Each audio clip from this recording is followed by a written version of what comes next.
This is Transformation Ground Control, your source for all things business, technology, strategy, and change. If you're growing your business, leading change within your organization, or undertaking any sort of operational or technology change initiative, this podcast is for you. This show covers what you need to know about digital transformation, organizational change, operational improvement, and business growth. 5, 4, 3, 2, 1. And now, here's your host, Eric Kimberling.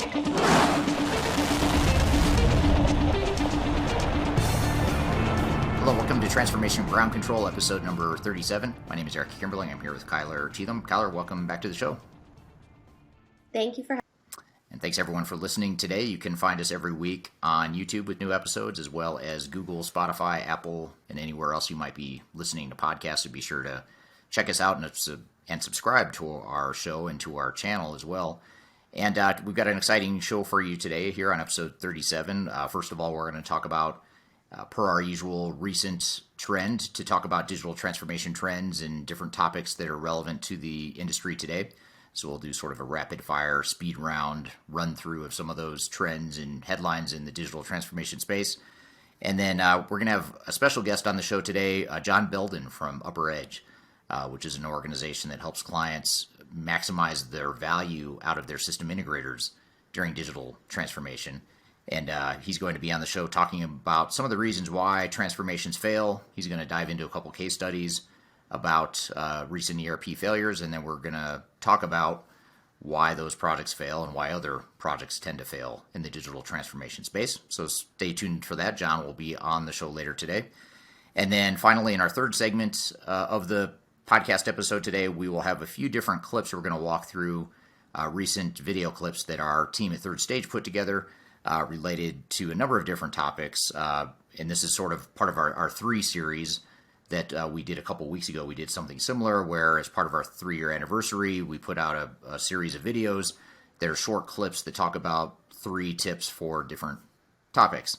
And in those clips today, we'll talk about 3 red flags for digital transformation failure.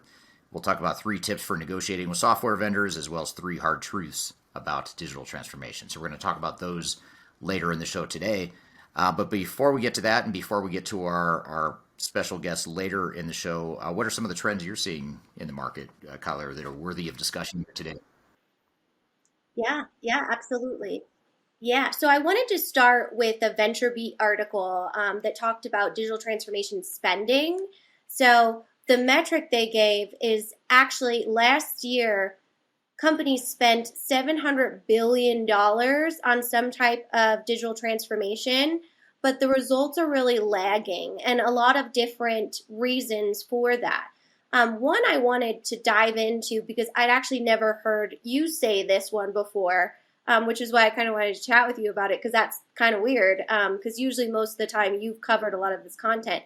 But they talk about needing a digital adoption platform. So I'll read you kind of the context behind it.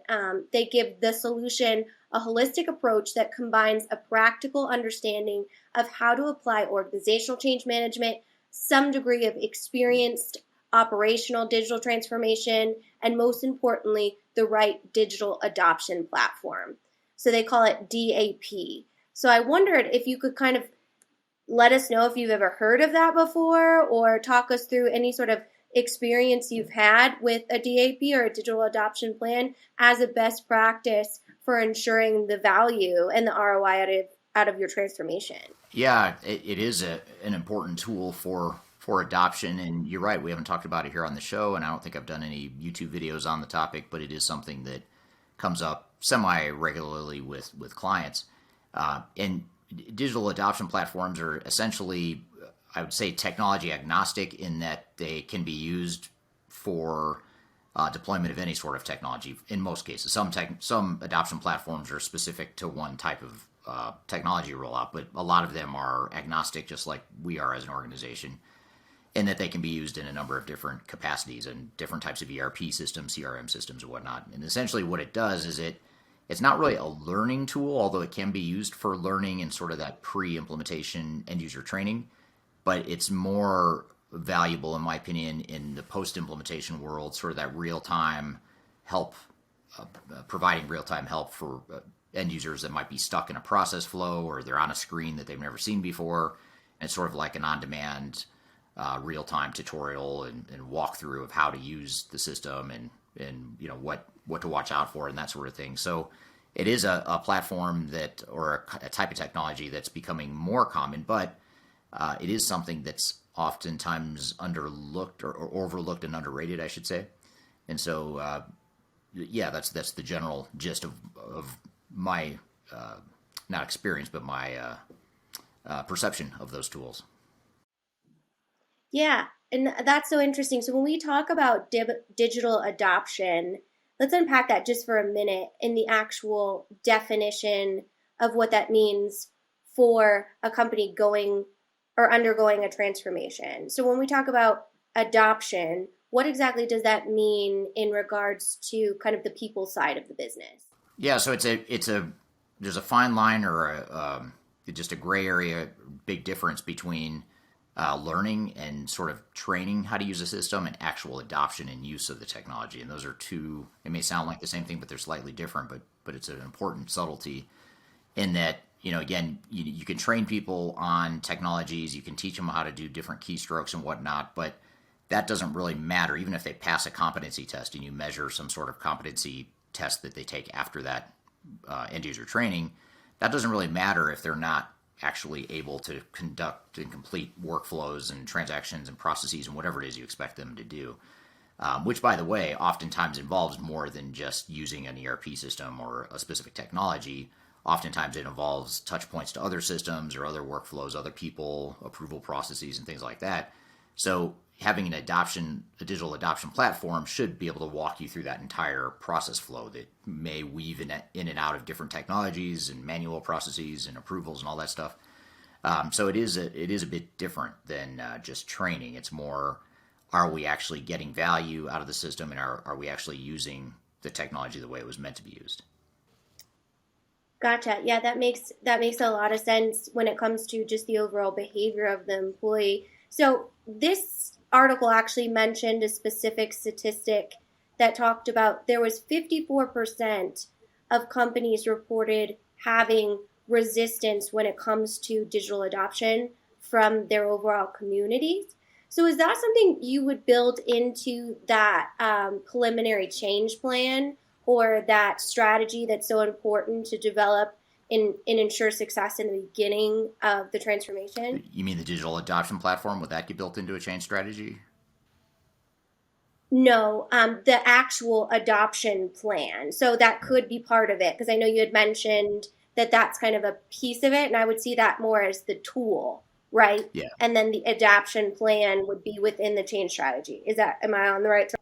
Yeah, absolutely. I mean, you'd have a overarching strategy that, the change adoption strategy might be part of an even broader change and transformation strategy. And then that adoption work stream and that adoption piece of it would be focused on, certainly how do you get people trained? How do you get them comfortable before go live? But then what do you do after the fact to ensure that they're using the system to the full capacity? A lot of times project teams refer to that as hypercare or stabilization. There's a lot of different words that different vendors and consultants might use.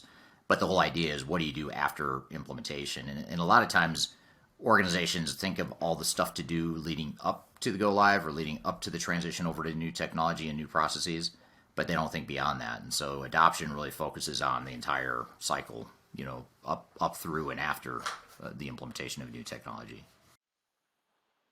Right. Interesting. And to build on that, or to kind of talk about some additional trends that I saw this week that we haven't really talked about on the show, Forbes recently did a 3-part series on effective digital transformation. And I wanted to talk about the third segment in their series, which they talk about the importance of small teams and having that small cross-functional team that is really tasked with executing the digital transformation, as opposed to having too many people involved and the risk that could bring. So I wanted to see if you kind of aligned with that recommendation of really just having a small team to execute it. And then a second part of that question is who should be on that team? Well, to answer the first part of your question, I think it's easy to point to potential solutions like that as a silver bullet answer to another problem. So, if the problem with a lot of transformations is that we have too many cooks in the kitchen or too many people involved in the process, whether it's requirements gathering or making key decisions or whatever the case may be, then it's easy to point to, well, let's just have less people. And that could be the right solution for an organization, but you have to look at a number of things. First of all, you have to look at the culture of the organization, because if you're a super flat organization that values collaboration and there's a lot of cross-functional cooperation as an organization, if that type of organization were then to revert to, let's just get a small, skinny down team together and they're going to make all the key decisions, they're going to drive the project, in theory, that might suggest that the project might move along faster because you have less cooks in the kitchen and decision making is more streamlined. But on the flip side, you're running counter to your culture, and so that's a risk. And then you also run the risk of potentially the strength of your culture of collaboration and being inclusive and involving different stakeholders. If you're running counter to that, that's actually that could backfire on you, where you have more headwinds and more organizational resistance, to where you're actually slowing things down. So it's like, okay, congratulations, you sped up the decision-making process, but the bad news is now you've created headwinds in a different way. So I think I haven't read the article, but sometimes those types of articles and those sorts of prescriptive solutions can be erroneously searching for a silver bullet that gets rid of all the risk. And really, you're just creating new risk by going that route. And it may still be the right answer, and it is the right answer for a lot of organizations to go with a smaller team. We have clients where we've said you should absolutely strip this down to a smaller team. Maybe not a skeleton team, but maybe you don't need 100 people. Maybe you narrow that down to 20 or whatever the numbers are. So, it's not an all or nothing extreme scenario. But I think you really have to look at the pros and cons of each and really align it with your culture and who you're trying to be. And ultimately, what your priorities are. If your priority is to implement as quickly as possible, then sure, skinny it down, but recognize you're going to have other headwinds you have to overcome. But if your bigger priority is to get it right and to make sure you've got a lot of buy-in and you've got people involved in creating the best solution for the organization going forward, that might take you a little longer. But if that's the right answer for you, then maybe a larger team is appropriate. So I hesitate to say universally that it's right or wrong. I think you just have to align it against your goals and what your overall strategy is. Gotcha. And then that second piece of the question about the people on that team, if you are, say, you monitored your culture, you decided, okay, this is the right kind of amount for me, this is the right combination, cross-functionality is important, who should be in that room? Who should be voices on that? It depends on the scope of your transformation. So, you certainly want representation from any affected areas of your transformation. So if it's, for example, if it's a CRM implementation, a customer relationship management technology, then certainly you'd want to involve your sales team, you'd want to involve your customer service team, maybe you'd even involve some of your finance team and others that might be secondarily affected by a new CRM system. And absolutely your IT team in that example. And IT is probably going to be involved in most, if not all, teams, transformation teams, or at least they should be. If you have a PMO, as another example, if you have an internal project or program management organization, you certainly want to involve them. So there's a lot of you have to think through the different stakeholders that are not only going to be directly affected by the technology, but also indirectly. If you're talking about an ERP system, something that cuts across the entire organization, or if you're talking about an HR or HCM, HR-based technology, that's something that typically will affect most, if not all, of your employees. In which case, you'd probably want to have heavy involvement from HR, certainly, but also other stakeholders throughout the organization that are going to be impacted. So you really have to be sure to remember that it's so important to do that initial impact assessment up front to understand who your stakeholders are, who's going to be the most affected by this, who are the secondary impacts, or what are those secondary impacts, and how can we put together the right team. But back to your earlier question, the whole time you're always going to have this sort of balancing act you're playing of you want to involve the right people, you want to include the right people, but you can't involve everyone in the company. And so what's the right answer in between, and where on that continuum do you fall? That becomes the $1,000,000 question that, most organizations end up with different answers depending on who they are, but the key is to make sure you're aligned and you've got a deliberate strategy and that you recognize the risks of whatever strategy you have there from a resourcing perspective. Yeah, it sounds like you kind of have to look at if you're doing a holistic or a whole overhaul of your ERP system, or a best of breed choice might kind of cut into that smaller team type of dynamic that this content is referencing. So speaking of $1,000,000 questions, the title of this article is all I'm going to tell you, but yeah, always, you know me, I always like to, just put you on the spot. But so the title of this article is called, "Why Are Some Companies Bad at Digital Transformation?" And it gives a few different reasons for that. But I wondered if you could give us your reasons for why is a company bad at digital transformation. We can kind of compare thought leadership notes. Yeah, there's a lot of reasons, but the most common reasons maybe that come to mind are, first of all, they don't have experience. As a team collectively, you don't have a minimum level of experience going through a project like that. A lot of times companies think that, because they've gone through other sorts of changes, or they've gone through big capital projects like, building a new plant, or whatever the case may be, or opening a new office in another country, they think, well, we could pull that off. So if we could do that, then we could transfer those skills and those competencies over to a big digital transformation. And it doesn't always equate. It usually doesn't equate, and they're not necessarily the same. So that's one, is that not having the right level of internal competency, maturity, sophistication, whatever you want to call it.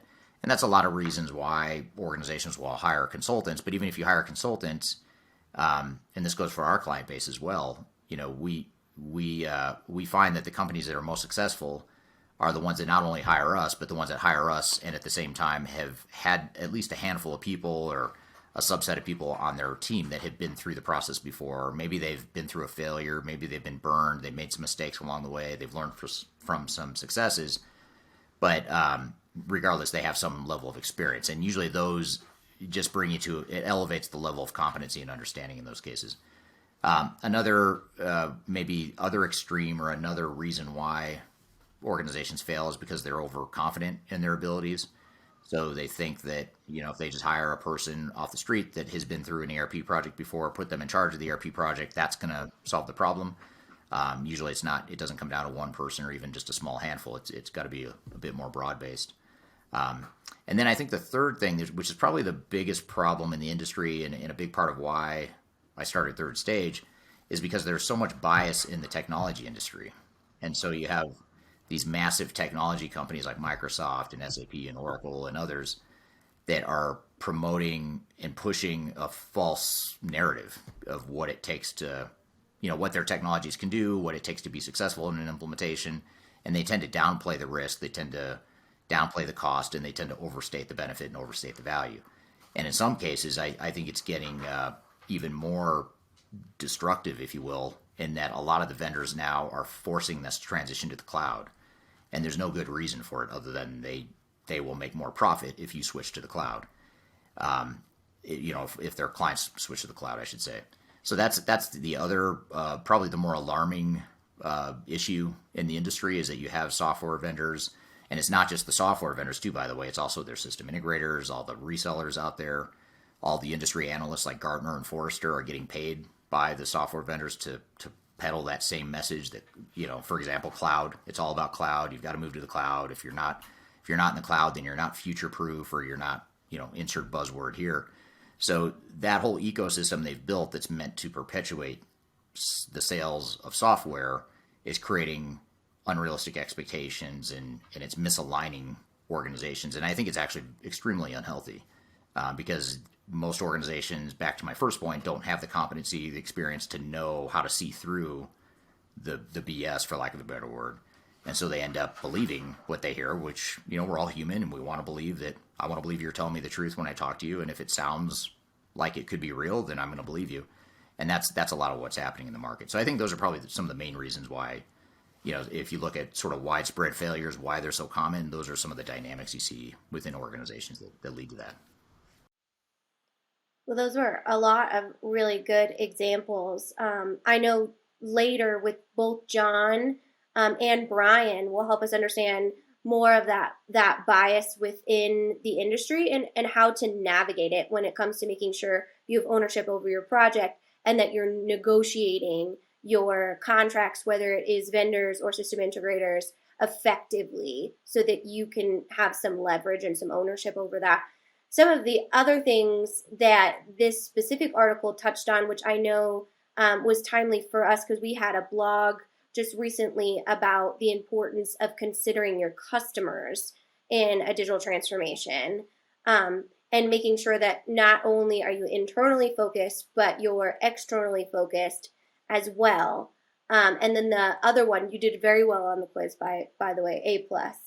So the other one that they had mentioned that who kind of touched on briefly was just the ownership of the leadership within the results of that and having that executive presence within that community. So those are the other ones that they touched on, but I'm excited to dive more into that kind of industry bias because it is so important for businesses to understand what is the nature kind of that culture, as unfortunate as it is. The shifting to kind of that failure conversation, which we know can kind of be a product of not being able to understand that overall ecosystem of the vendor, the system integrator as well. I recently found an article that talked about the 7 reasons for failure. So I just wanted to touch on a few of those kind of as a precursor to your conversation with John. And then I wanted to take a kind of a global look, since we are a global company, at that footprint. So some of the aspects of failure that was mentioned in the manufacturer article was no top level sponsorship, which we kind of talked about, a fear of change. And the one I really wanted to dig into was that it's not just an IT initiative. And I know John kind of touched on that, or the most effective leadership to be involved in owning a project. So I wondered if you could kind of let us know what should be the balance of having obviously IT involved, as we just said, but also having other stakeholders or other executives kind of own the project from that level. So what should that dynamic look like? Yeah, and I think you sort of brought it full circle with that question back to the point I missed in the 3 reasons I mentioned. You mentioned that another one was the lack of executive ownership and involvement. And a big part of why that dynamic happens is because they assume that IT is going to take care of it. This is just another Windows upgrade or another rollout of new PCs. It's a lot like that, or that's the perception, I should say. It's obviously not at all like that, and that's not at all what I think. But that's how a lot of executives view it, and so it's easy to sort of delegate it to the IT group and assume that they're going to run with it and make it happen. The problem is, and where a lot of organizations get stuck, is that it's not that technology is just one of several dimensions of a transformation like this, and a lot of organizations don't realize that. I'd say most organizations don't realize that it's going to materially impact the way you run your business. It's going to materially impact the culture of the organization. It's going to materially impact the way people do their jobs, not just because they're using a new system, but because their workflows are going to change, their responsibilities, the processes, everything's going to change.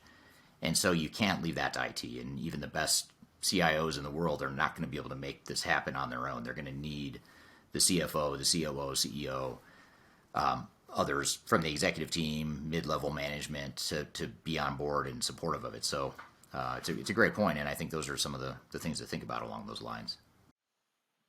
Gotcha. Yeah, definitely. And I know, again, with John, we'll go into some of those failure key points, and then also Adam later will go into the 3 red flags or the 3 top things to be aware of when it comes to failure within the digital transformation process. And kind of lastly, in our trend segment, I wanted to take more of a global look, and I thought it was a great time to also share kind of the growth at Third Stage with our audience. We do have a new senior manager who focuses on our Latin American clients. And a lot of what the trends we've been seeing and what the industry has been seeing is just this overall in really intense digital transformation that's going on with Latin American companies through e-commerce. Usually, they did business more in person, but with obviously the COVID-19 pandemic, a lot of businesses had to be kind of forced into that transformation. So I thought maybe, Eric, you could share what your experience has been on the Third Stage side with the Latin America market, and maybe tell us a little bit more about why you felt it was so important to build out that team on the Third Stage side. Yeah, I mean, I felt like we had covered a lot of the rest of the world, with our presence and our footprint. We have clients, and we've had clients for a few years now in North America, obviously, which is where our headquarters is. Also in Europe, especially Western Europe, where our UK branch is based, and then also in Asia Pacific with our office in Brisbane. So the two areas that we haven't really touched or haven't had sort of a localized presence or focus has been Latin America and also the Middle East, and those are both two areas we're addressing. We typically will consult, especially during COVID. We've been able to successfully consult to organizations in the Middle East, remotely and whatnot, but that's not a long-term solution for us. So in both cases with the Middle East and Latin America, we're looking at ways to sort of move in that direction, both in terms of the clients that reach out to us from those regions and being able to deliver to them, but also being able to have a local presence there. But I think when you look at Latin America in particular and what's driving the demand there, I mean, there's just a lot of there's a lot of growth in the region. I mean, it's exciting, and I'd say the same is true for Middle East too. By the way, there's just a lot of growth, a lot of high growth companies that are emerging. Certainly, a lot of large organizations, but there's just is becoming more entrepreneurial, I'd say, with with organizations that are going through their growth cycles, and that usually is what drives digital transformation is growth and change. When organizations go through that change, that's when they end up leaning on us or leaning on technology to help scale the organization. Yeah, that's kind of what I was finding as well. I actually read that over 40% of their in Latin America went to startup tech companies and ones that a lot of times would rely on technology as a main tool within their growth structure. And I just wanted to let our audience know we have been translating a lot of our assets into Spanish as well, and we'd love your feedback on them if you are a native Spanish speaker. So we have our digital transformation report that is in Spanish, and then we have a variety of our blogs that are in Spanish as well.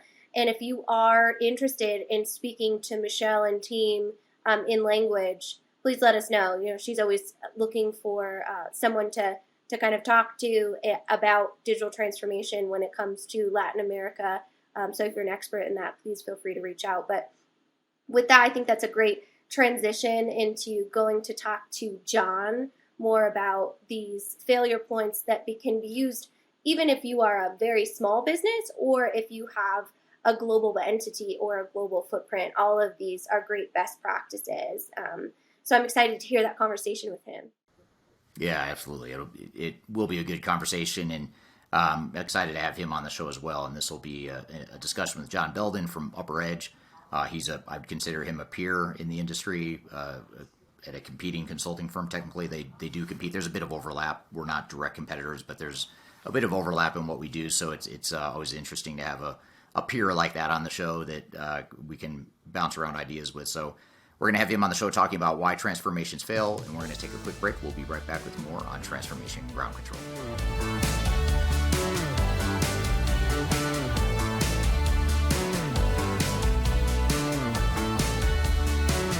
If you are aiming for transformation success, turn to Third Stage Consulting Group.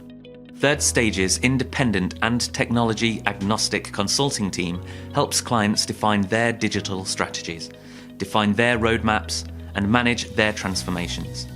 With offices in the US, Europe, and Australia, our team helps the world's most forward-thinking organizations through their transformation pitfalls and risks. If you are embarking on a digital transformation or business change initiative, contact Third Stage Consulting to see how we can help you reach the third stage of transformation success. Learn more about us and download independent reports, videos, and other best practices at thirdstageconsulting.com.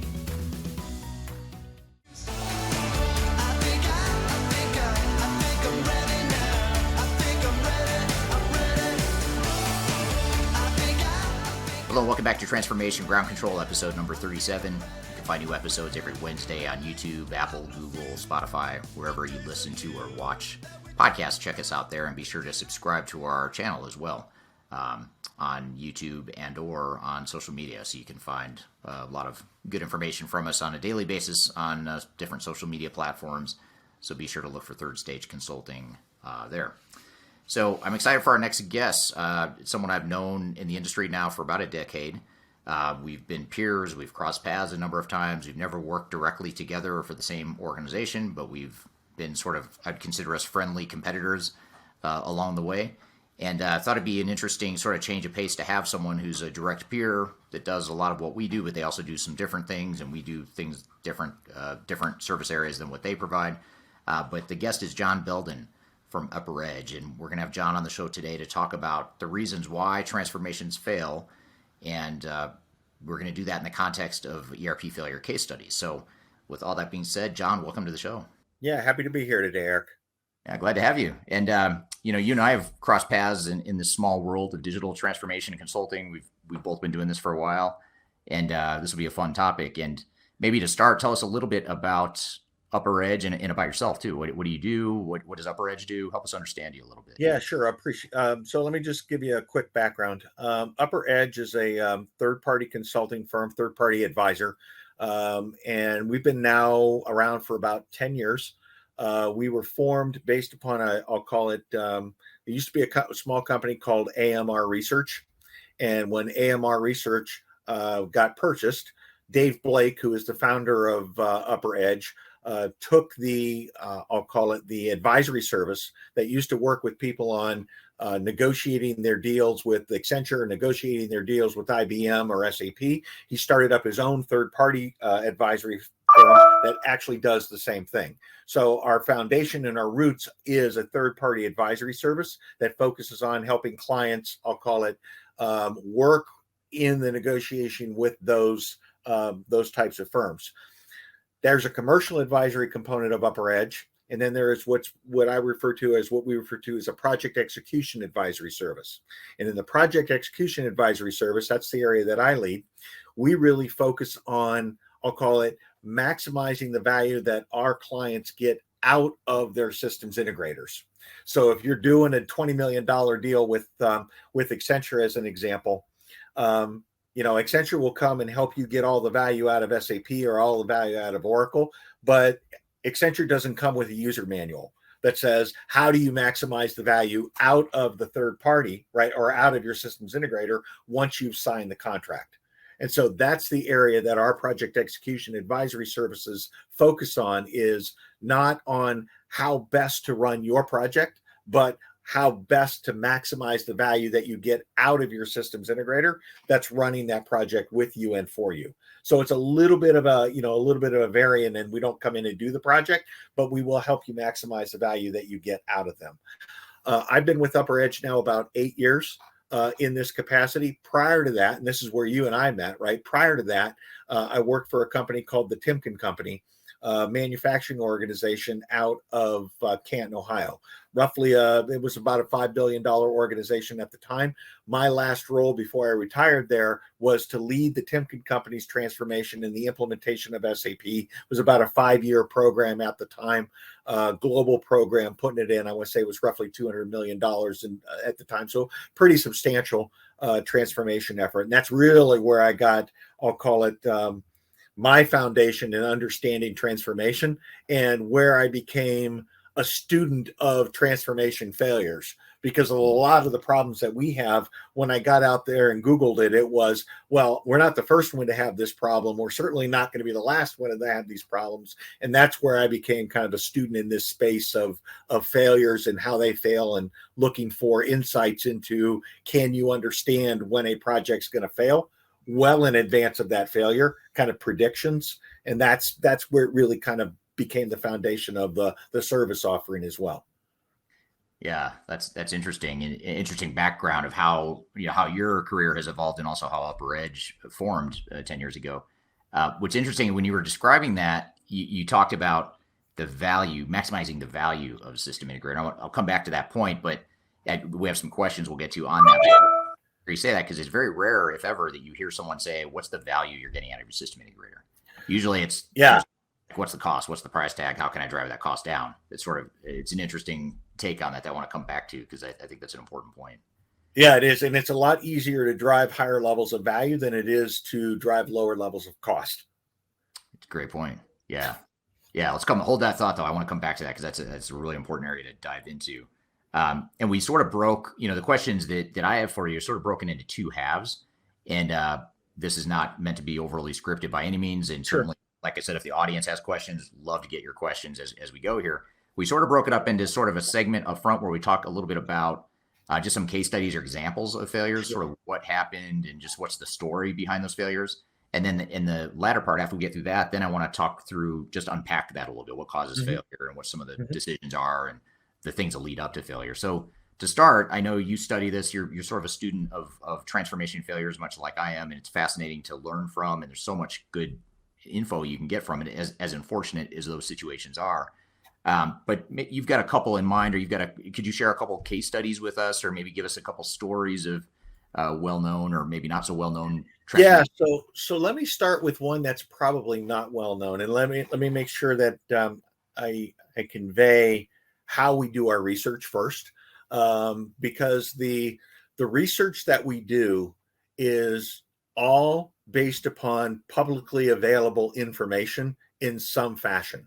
Meaning, I'm either looking at lawsuits, I'm looking at published audit reports, I'm looking at, I'll call it company, the company, let's call it the transcripts that come out of calls, their company reports, etc.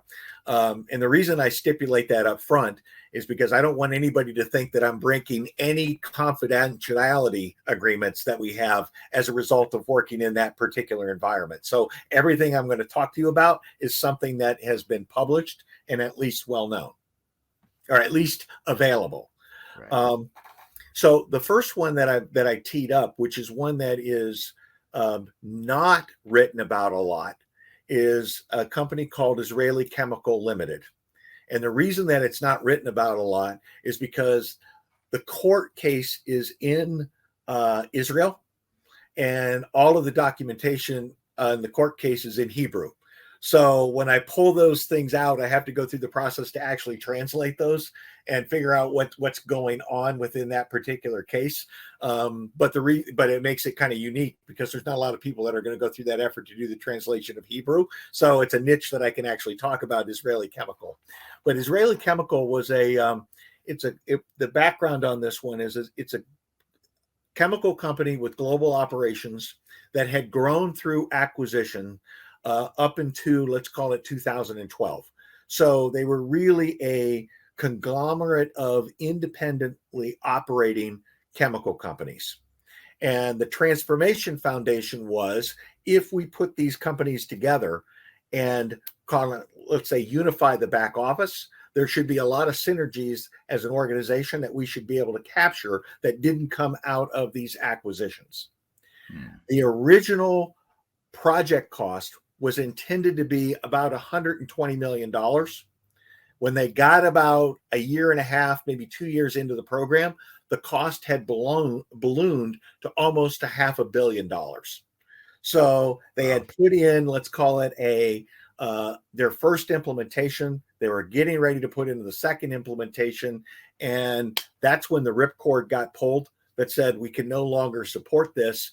And this one's really interesting because the CEO got fired as a result of this implementation. And it's certainly the foundation for failure can't be we didn't have C-level executive support, because this was his program. He was the one that was driving it, right? And that was one of the areas that actually, I'll call it, it's interesting from the aspect of this was not we didn't have executive support as a failure for that. So I want to start with that one kind of as a foundation. When I look at the history of this one, going all the way back to the beginning, one of the big decisions that this company made that I say put them on the route to failure to begin with is they didn't RFP the actual program. They were working with SAP and IBM kind of on a sole source basis. They took the estimate from both of those firms and they used that as a foundation for the business case to go forward to the board, right? In those particular scenarios, one of those things that we found is you would think that the systems integrator in a sole source environment would be motivated to give you a higher price rather than a lower price because there's no competition. But in fact, it often works in reverse. The systems integrator will give you a lower price point because they know what the hurdle rate is in order to be able to get the project approved, right? Once they get that contract signed, right, then we'll worry about what the real price is going to be because we're already locked in. We already got 70 people working on the project. It's not like you're going to change, and we'll worry about that problem later, right? So the choice not to go out to RFP actually created a scenario where Israeli Chemical saw a lower price point than what was probably going to be. And if they had gone out to RFP and multiple people would have been bidding on it, they would have understood the range of possibility associated with a program like this, because somebody would have probably came in and gave them kind of the real number. Does that make sense? Right. So it's sort of the opposite of what you would think, but I guess that makes sense. You want to be below the threshold, and you also don't want to create any alarms or give them a reason to want to go to RFP by having a higher price tag that may not answer the customer wants to hear. Yeah, and I'm going to deviate here for a second. It's one of the things, I refer to it as the SAP, but it's also the Oracle Death Star, right? The initial estimate that you get on any project, there isn't a single person that's motivated to give you a higher number, right? SAP is going to give you a low number. Accenture or IBM, your systems integrator, is going to give you a low number. Your business sponsor wants a low number because it's going to make their business case better, right? All of your project team is going to have an optimism bias to say, hey, we can get this done for a lower number, right? And your CEO wants it low. Your chief financial officer wants it low. I even blame part of this on, I'm going to call it your parents, right? And say, well, how do your parents get involved? Well, your parents probably told you when you were young that you can do anything that you put your mind to, right? So now you've got these low numbers and you've got this in the back of your mind, right, that said, I should be able to do this. Even your high school coach probably told you, yeah, we could take that big guy. So everything at the very beginning of a project is driving you to a lower number than probably what's realistic, right? And that scenario really kind of amplifies itself when you do a sole source bid. There's a weird kind of human behavior thing at play there that's hard to overcome for a lot. Yeah, exactly. Right. So that's kind of the first mistake that Israeli Chemical made. Okay. Now, the second mistake that they made was, and I say the concept of a single global instance with single global processes that are going to address all of their multiple business units. Okay. While that decision is not a failed decision, what happened at this company was the CEO made that decision, right, without bringing his operating committee, let's say the layer below him, in for the ride, that they hadn't holistically bought into the common set of processes across our organization. And he was driving it as kind of a singular agenda of the CEO. Right. So the operating team hadn't bought into this whole thing, and they ultimately were not working with him. right? But they were working their own thing, and it was, oh, by the way, this is a CEO's project. He's got that going, and it's on the side, right? So that global operating model actually worked against them because the rest of the organization wasn't bought into, right, working toward that local model. And so they met a lot of resistance, I'll call it, in the field in that space, right? So that's kind of bad decision number 2. The third bad decision that they made was who they put in charge of the project to begin with, right? Now, I know everybody's going to say, well, he's probably going to say they put an IT guy in charge, right? But they didn't. They put the heir apparent to the CFO in charge, right? So they put a finance guy in charge of the program, but the finance guy had a focus on, I'll call it, financial efficiency, right? And not business operation efficiency. And his immediate bias on the program was financial, meaning we need to hit, obviously be able to roll up numbers for the organization. That's what we need in a common ERP system. But his mindset was also on budget and schedule for the program, because that's what he knew and understood as metrics, right, of a good program. So now the project is being purely measured on budget and schedule as it's being raised up to the organization. And, you know, when I look at a project, that's the third thing that I'm worried about is budget and schedule. First thing I'm worried about is operational continuity. Second thing I'm worried about is benefit. Third thing I'm worried about is, you know, budget and schedule. When you put that budget and schedule at the top, it immediately starts to drive bad behavior in terms of the other two, right? In terms of what it creates, right? So the positioning of that initial guy, CFO, that's kind of bad decision number 3, because you've got I'll call it the wrong behavior on the program. I'll call it bad decision number 4, right? As they were going through this project, they completely restructured the organization. And they changed the setup of the organization and, right, the legal entity structure of the organization. So anybody that knows anything about SAP or Oracle or those areas, the company hierarchy that you set up at the very beginning, right? If you change that hierarchy in the middle of the project, right? Well, I heard somebody say that SAP and Oracle are very flexible, but it's kind of like flexible like wet cement. Right. You know, once it sets up, right, it's really, really hard to change. So now they've got this restructuring that they've got to do. And in the middle of the program, they've got to kind of pivot and redesign the organization inside of the program. So that's kind of bad decision number 4, right? Then you get into, okay, now we're behind schedule, right? Now we've got issues, with the, I'll call it budget and schedule. Or budget, we're behind schedule, budget and schedule. How do you catch up?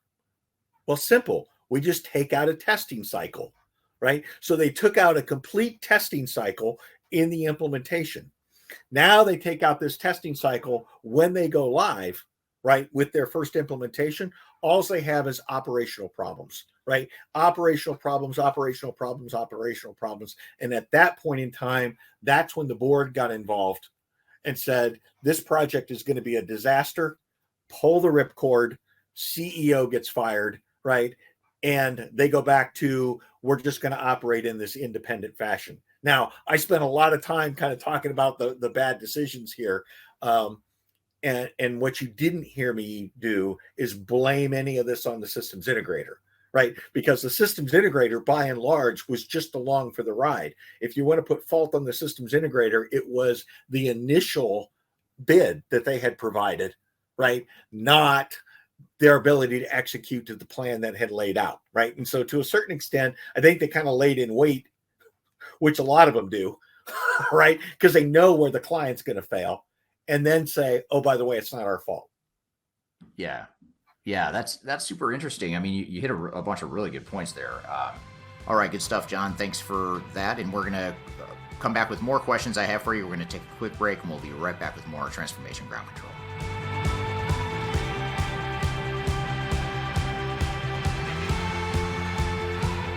If you are aiming for transformation success, turn to Third Stage Consulting Group. Third Stage's independent and technology agnostic consulting team helps clients define their digital strategies, define their roadmaps, and manage their transformations. With offices in the US, Europe, and Australia, our team helps the world's most forward-thinking organizations through their transformation pitfalls and risks. If you are embarking on a digital transformation or business change initiative, contact Third Stage Consulting to see how we can help you reach the third stage of transformation success. Learn more about us and download independent reports, videos, and other best practices at thirdstage-consulting.com.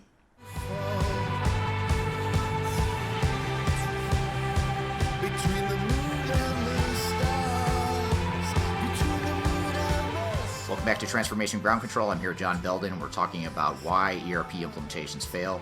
Let's jump right back into the conversation.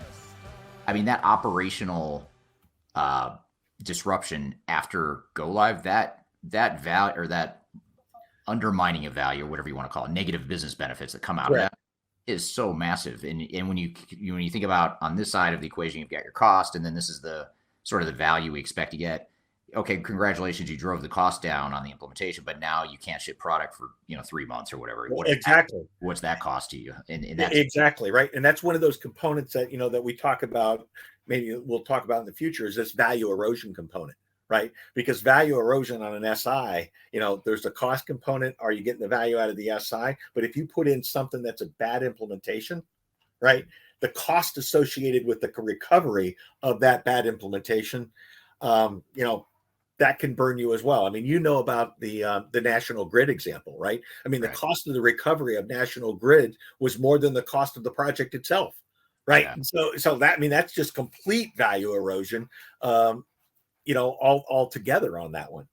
Why do you, I don't know if you have a good answer for this. I don't, but I'm curious if you have a thought on this, but why is it that organizations don't really seem to think about the value after the fact? They're so focused on time, cost, schedule, all the stuff you just described. But why is that? I mean, I think it's. I look at the C-level. Let's just look at the C-level attention, right, associated with the program.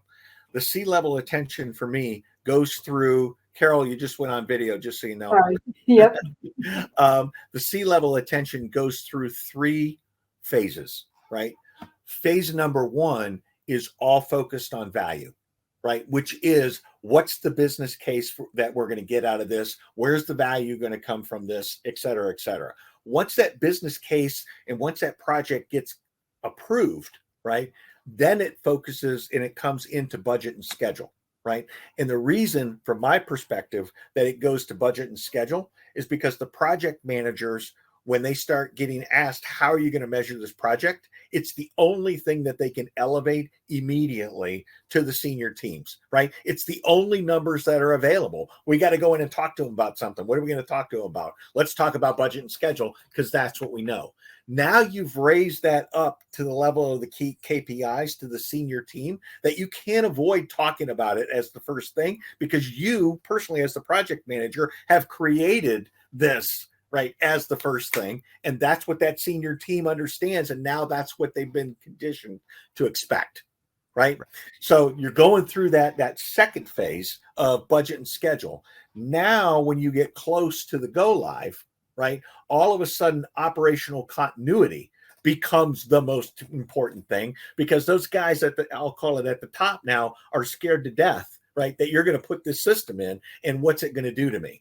And so now this operational continuity comes raining down on the project team, and the project team now has to fix, or at least try to fix, all of those things and all of those sins that they've committed, right, when they were doing budget and schedule. And the SI then will react and say, hey, we made all these decisions. You're asking us to do a bunch of stuff that we had already planned on not doing. Guess what that means? Change order. Okay. And they just sat there and laid in wait, right? So it kind of goes through phases based upon, what's happening on our program. And part of what I encourage my clients to do, right, is when you launch a project, you talk about all 3 of those things immediately from the get-go. You raise all of those up. You raise operational continuity, you raise value, you raise budget, and you report on that every single steering committee in some fashion, to make sure that steering committee, is now been conditioned to think about all 3 of those things right from the get-go. Yeah, it's a great point. A great way to sort of reprioritize the way we're often conditioned to think, especially, the whole project management field, the whole discipline of project management is really focused on, project controls and costs and staying on budget, on schedule. So we're all kind of conditioned to Exactly. think that that's our metric of success. But what you're saying is that's a metric of success, but it's not the most important. It's not the only one. Right. It's the one that tends to drive, right, the other factors, right? I mean, another thing I recommend to my clients is they keep three risk matrices, right? They keep an operational continuity risk matrix, they keep a value risk matrix, and they keep a project operating matrix. Most people work in this project operating matrix, right? But if you're going to make adjustments, right, in your project operating matrix that says we're going to make this decision, it should drive you to look at the other two matrices and say, what's the impact on those other two matrices as a result of making this project decision?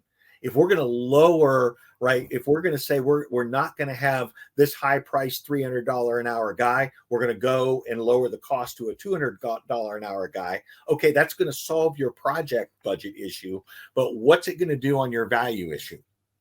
Right? Is that guy critical to that? Is that guy critical? Has he done implementations before? Right? Is it going to put a negative context in that? So I always encourage them to keep three matrices on their risk log: project, value, operational continuity. Yeah, that's interesting. And it keeps the attention on those important things. Exactly, right? It allows you to continue to have that as an agenda item with your steering committee. Now, what about this concept of the system integrator being along for the ride? That was an interesting choice of words. A lot of us expect, and a lot of clients expect, that the SI is the expert. They're going to come in, they're going to do everything. And, on the flip side, on the other extreme, those SIs that take complete control without being transparent and that sort of thing, that creates a whole nother set of problems that we might get to today. But what is this going along for the ride phenomena? Should we have reasonable expectation? How do you manage that? Yeah, so it's another great question. But if you think about, and for those that are familiar with very large programs, right, the accountability for delivery, right, shifts from the systems integrator to the client in the back half of the program. And I'm going to refer to accountability for delivery as these things. Who's responsible for the cleanliness of the data, right? Ultimately, it's the client. Who's responsible for making sure that the people get trained? That's the client. Who's responsible for establishing the tactics associated with putting in the deployment plan, right? That's normally the client. Who's responsible for making sure that all the equipment gets to the site that needs to get to the site so that I can do my, kind of the edge? That's the client. All of those responsibilities, right, occur or at least become really, really visible at the end of the project, right? So the systems integrator is largely responsible for the build, right? The configuration, the building of the RICEFs, right? Putting together, let's call it the test plan, but the client's ultimately responsible for the testing. Again, backside, right?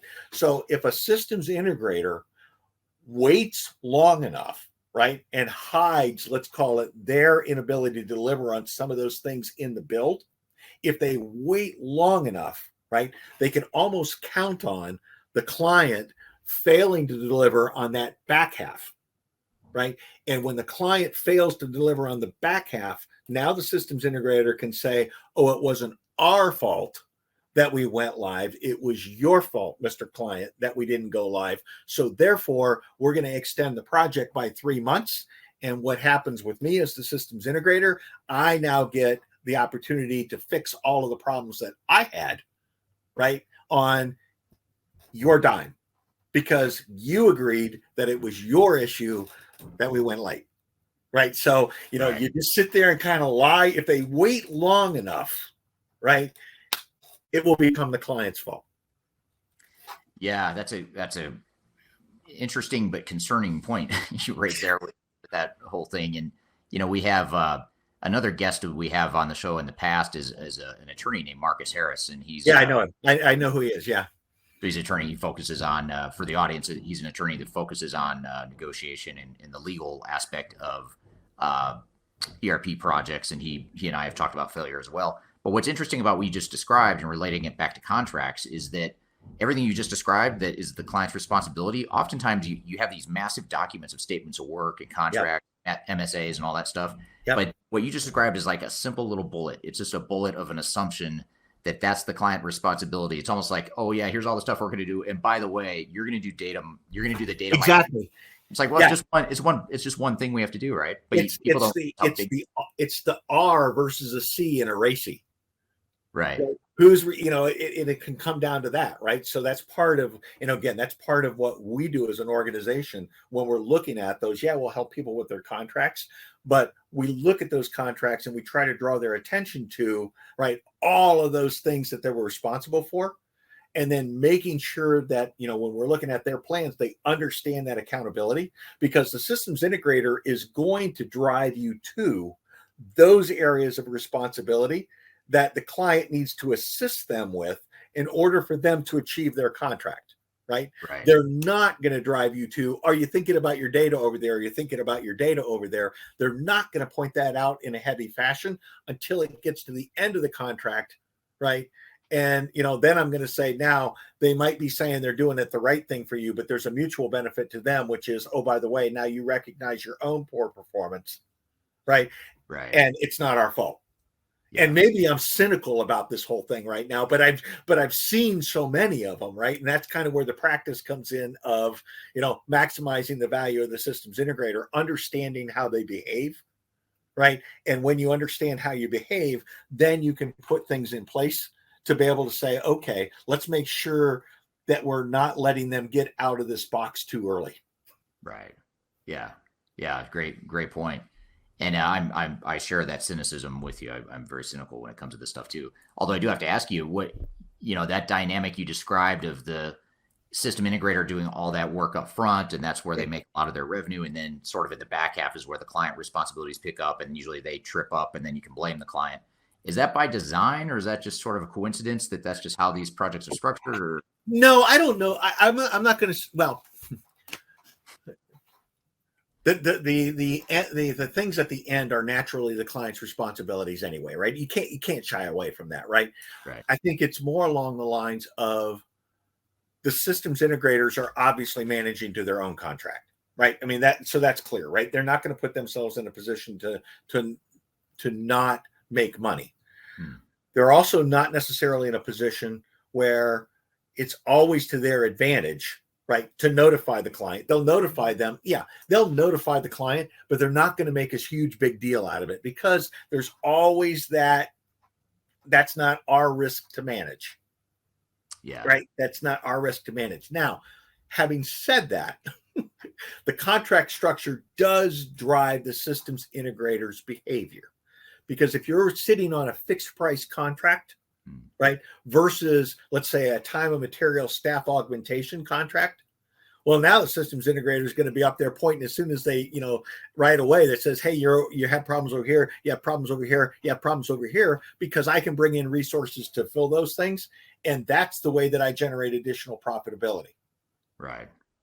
So the contract structure does drive behavior, right, on the systems integrator with the way that they think about the client.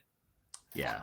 And you mentioned the word fixed bid contract, and especially in the public, government entities and large corporations, they oftentimes will have these very robust RFP processes, and they want fixed bid, and they sort of use their leverage to demand fixed bid from their SIs. And it feels like, when I do that, I feel like I'm creating predictability, and I'm capping the total cost of this project, but it creates so much bad behavior. I mean, some of the biggest failures I've seen are fixed bid contracts. I don't know about you, but those. It does. I don't want to say that I don't like fixed bid contracts, because there's a time and a place for them, right? Especially if you can, the smaller the length of time that you can put your fixed bid contract around, the better off you are, right? The longer you stretch it out, the worse it is, because there's more bad things that can happen to you, right? And more uncertainty on your side to let them get out of jail free on that fixed bid contract. But, value erosion, the first step in value erosion comes when you go from that proposal to the contract itself, right? Because you cannot hold your systems integrator accountable to their proposal. You can only hold them accountable to their contract, right? And that first step of taking that proposal and sticking it into the contract itself is the first step in value erosion, because all of a sudden you'll see deliverables floating away. You'll see new assumptions coming into play. You'll see, you'll see a different, I'm going to say you'll see a different, perhaps a different staff, right, than what was actually sold to you, right? So that's an area of kind of first step of value erosion, is that transfer of proposal to contract.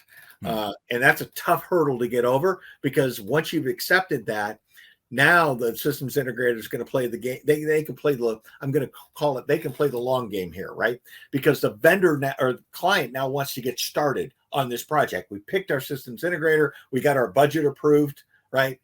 And oh, by the way, now we have to sign the contract. Well, the systems integrator knows the pressure that's on the client in order to be able to start that project, right? The client will start to make compromises to get that deal signed, right, in order to be able to get that program launched, because the systems integrator, right, will kind of sit there and say, I can't start until I have paper. Then you end up with this, well, let's just sign a letter of intent, right? And we'll get started on the program. I'll bring in my 25 guys to get started. You're just lost. You have no leverage now, right? To be able to drive those things in. So it is a tricky game between RFP acceptance and actual contract signature. Yeah. Yeah. That's a really interesting point, because that dynamic, just the stuff that gets slipped in there, that one bullet item, the assumption that you're going to handle data migration or that you're going to do all the end user training. It's just one little line in a contract, but man, they have huge implications. Well, and from my perspective, Eric, the single biggest gotcha line that most people don't even think about is client will make decisions in a timely basis. Oh, right. Yeah. See, it's so innocuous, right? It's so innocuous. But what clients don't understand is the volume of decisions that need to be made on an ERP implementation. Most of them have never faced the volume of decisions that are going to need to be made, right? It's not what they do. They make decisions that are, most of the time, that are well-formed decisions that they make every day. I got to choose this. I got to choose this. I know what the path is. Then you're sitting here with a set of decisions, which are kind of organizational looking 5 years out, 6 years out. How do we want to operate? They're not prepared to make that volume of decisions at that level, right? And all of a sudden, all of those decisions now need to be escalated, because that's not my pay grade to make that decision, right? And all of a sudden, right, they get raised up. Everything slows down to a crawl. Systems integrator says, yeah, you're not making the decisions at the pace that we agreed. Change order, right? And it's just a simple line in there. We'll make decisions in a timely basis.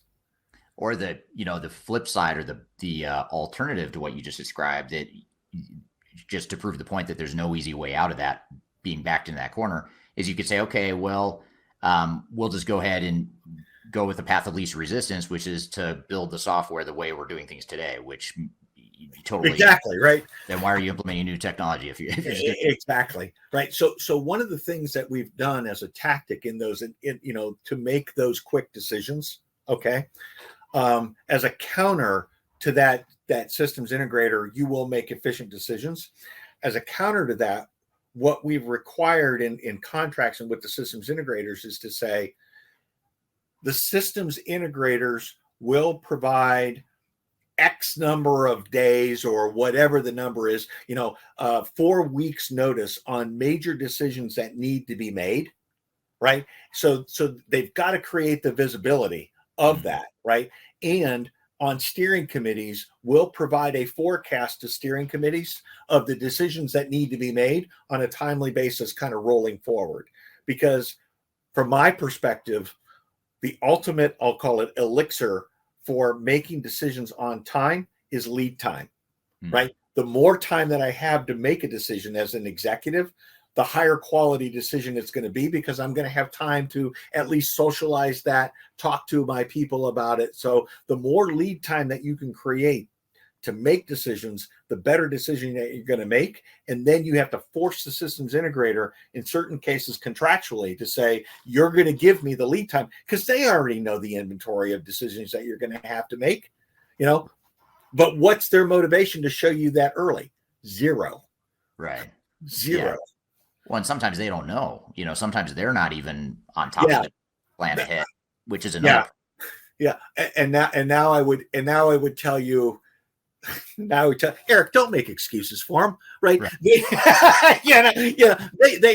know 90% of those decisions, right? Well, they should, if they don't know, they should know. So I'm not, don't get me wrong, I'm not making excuses. They should know. And if they don't, then that's a whole other problem. Yeah, but it's really kind of putting them in a position that says you got to create the visibility of that. Once that visibility is there, the decisions that have to be made, now the client can look at that inventory and they can make a decision. Do I actually have the right people on the steering committee?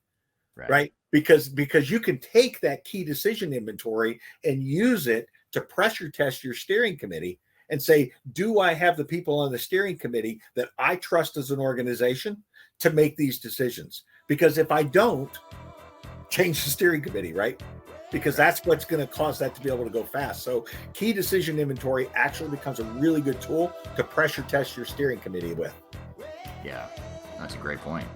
All right, good stuff, John. Thanks for that. And we're going to come back with more questions I have for you. We're going to take a quick break and we'll be right back with more Transformation Ground.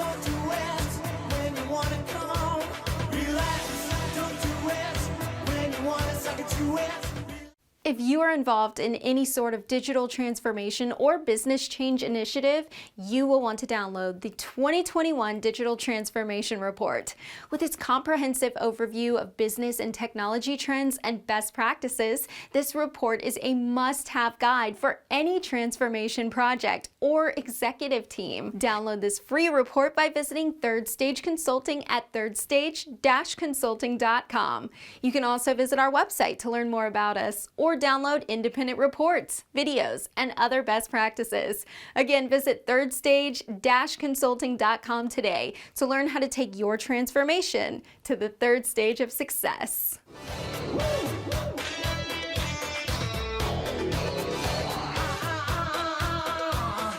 Welcome back to Transformation Ground Control. I'm here with John Belden. We're talking about why ERP implementations fail. Let's jump right back into the conversation. Question here is it a bad idea and a reason to fail if a company gets more than a single ERP? So if I go with a single ERP, am I less likely to fail than if I do a best of breed and get a separate CRM, HCM, and more? Actually, it's a great question. We're actually seeing more, let's call it mixed implementations now, more combination of digital core, right, coming from the primary ERP vendors, right, whether it be Oracle or SAP or whoever, along with kind of the best of breed attached to the outside. We're seeing more of that. And I think one of the things that's driving that is I think a lot of companies are taking an approach, especially in the SAP space, on where they're sitting on an ECC platform, right? They know they're going to have to go to S4.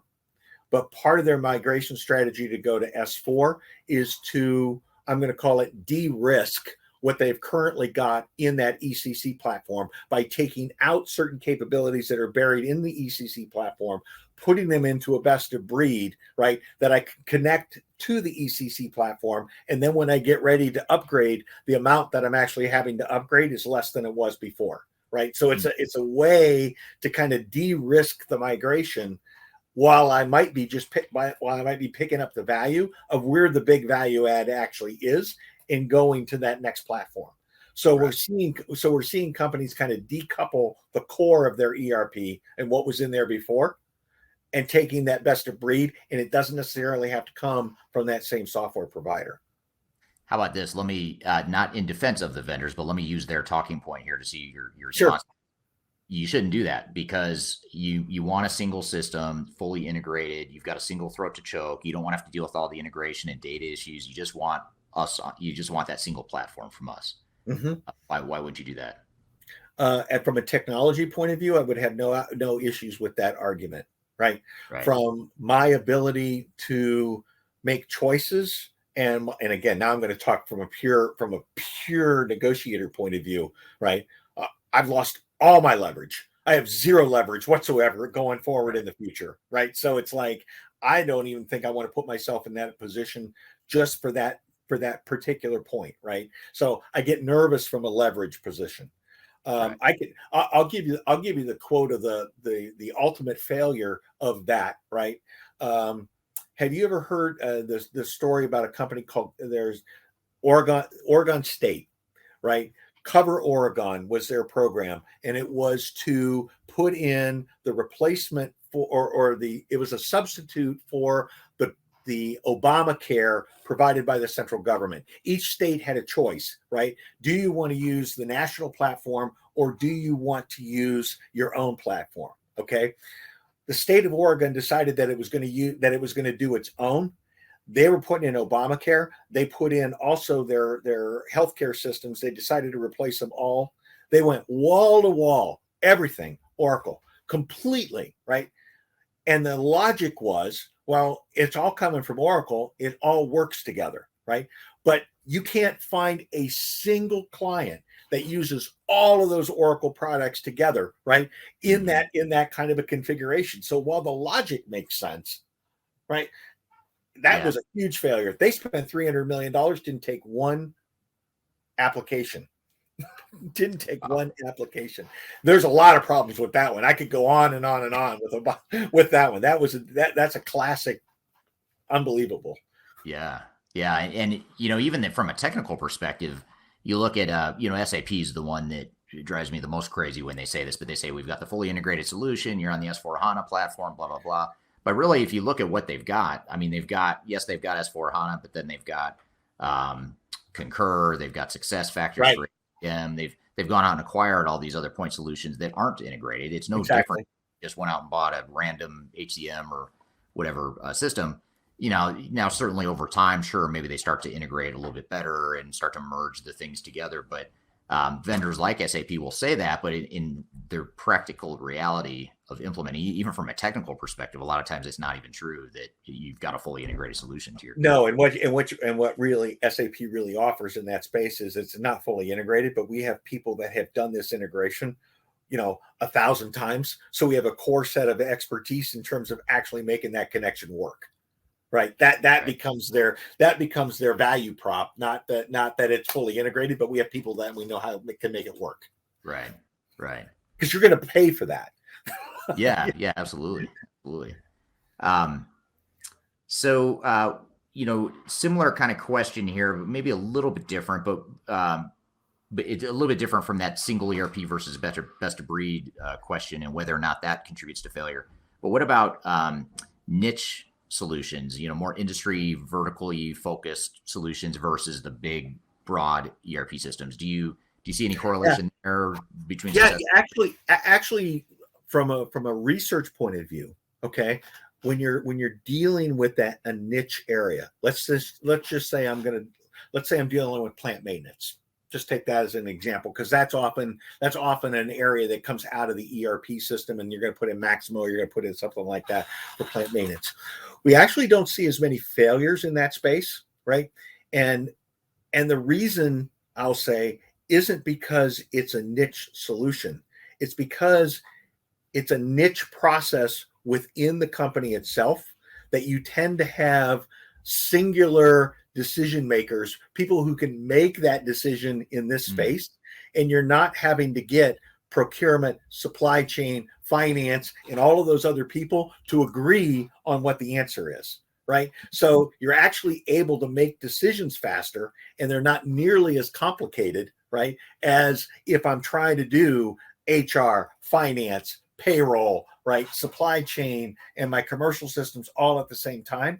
Now you're dealing with what I'm going to refer to as wicked messy problems, right? Because you're dealing with really technical, complex problems, but you're also dealing with organizational issues, right? And when you put those two things together, right, the problem solving time becomes much more extended, and the authority of who gets to make the decision is much less well understood, right? So it's not necessarily the niche project that makes it successful. It's the scope of the implementation across the organization, from my perspective, that causes the issue. Interesting. Yeah, that's super interesting. And I'd agree with that too. I don't know that I've thought of it in that exact way, but certainly if you do an HCM implementation or CRM, that is going to just go faster by definition, partly because it's a smaller scope, but also because of what you're saying, which is the, less decision-making complexity that goes into that. Exactly. Right. Who gets to make the decision is much clearer. Right. Right. It's much clearer in those areas. And the accountability for value is much clearer. Right. Yeah, exactly. I don't know why I thought of it. That question from the audience member about that singles or the focus solution versus the broader solution triggered this thought. What about Agile? Agile. Sorry. I have a similar opinion on this, but I'm curious. Oh my God. Here's that. So if they're okay, now I'm going to be really, really opinionated here, right? If there is one thing that absolutely drives me out of my mind, right, is the concept of we're going to do an Agile ERP implementation, right? Because, listen, Agile works great if you're dealing with, a product that you are going to be developing that you're going to implement that doesn't necessarily exist today, an add-on, right? But when you are replacing, right, what you already have, there's no, oh, by the way, we're just going to skip finance today, right? It didn't make the backlog, we can't put it in. You have to connect all of the dots, right? You have to connect, it's like a doctor going in and say, we're going to do Agile surgery.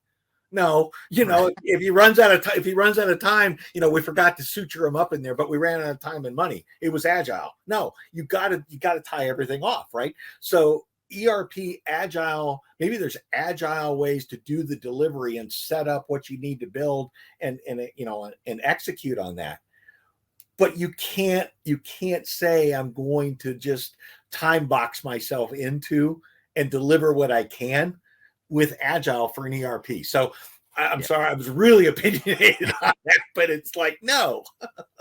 Well, I have similar opinions on that. It's almost like, where Agile does work, and I think where people maybe have blurred the lines too much is like with a really innovation-focused company like Apple. They've got a product that market research isn't even uncovering a need for it, but they want to get something out to the market to test it out and see if people want that, if there's any demand for it, or learn how to, they're extending the capabilities of what they already have, right? Yeah. Not replacing something that already exists. Yeah. Right. And when you're in that, like I said, when you're in that replacement mode, you got to tie everything off. You can't do it fast. Well, it's almost, whenever I hear someone say, on one hand, we're going to create a common operating model, we're going to standardize, globalize our company, and we're also going to do an Agile implementation. Right there, that's a huge disconnect, and those two things are an immediate. Yeah, exactly. 100% agreement on that, right?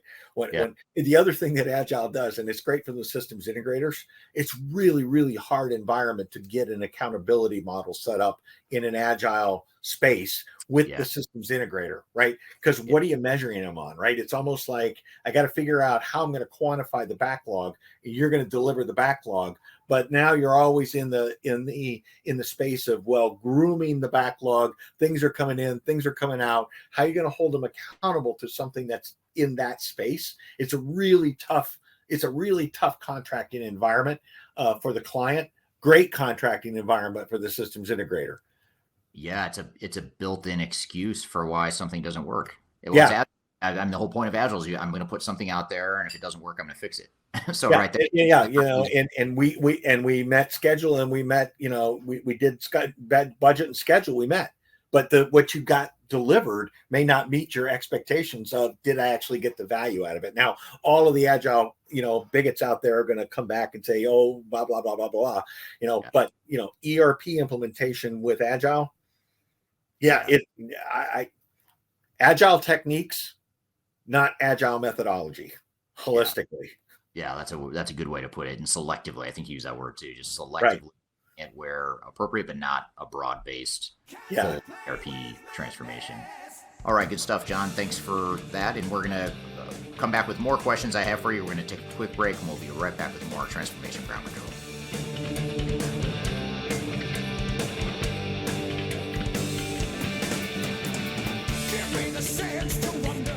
If you are aiming for transformation success, turn to Third Stage Consulting Group. Third Stage's independent and technology agnostic consulting team helps clients define their digital strategies, define their roadmaps, and manage their transformations. With offices in the US, Europe, and Australia, our team helps the world's most forward-thinking organizations through their transformation pitfalls and risks. If you are embarking on a digital transformation or business change initiative, contact Third Stage Consulting to see how we can help you reach the third stage of transformation success. Learn more about us and download independent reports, videos, and other best practices at thirdstageconsulting.com.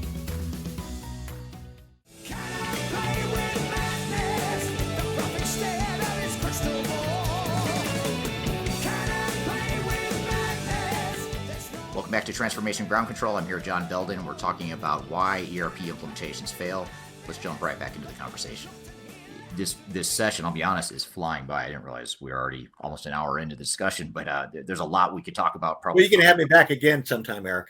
I may have to, because I'm not going to get through even all my questions and other questions here. But I guess let me maybe a good place to sort of bring this full circle. I know we've talked about a little bit. We've scratched the surface of the whole operational disruption and the operational stability piece of it. We've talked about cost and schedule, but let's talk about this concept of the value erosion a little bit more. Maybe just help unpack that a little bit more. I think that kind of brings us full circle in the conversation. Yeah. So, the first piece of, when we think about value erosion, we think about value erosion from two aspects, right? One is exactly like you said, right? It's well, if you're going to pay $100 for a solution, right? You measure value by the cost versus what did I ultimately get out of it, right? What was the expected business benefits? And value erosion can occur in one of two ways, right? It can occur by it cost me more to deliver than what I expected it to occur, right? Or it can occur by I spent what I expected and I didn't get nearly the value out of it that I had anticipated, right? So value erosion can occur in one of those two ways.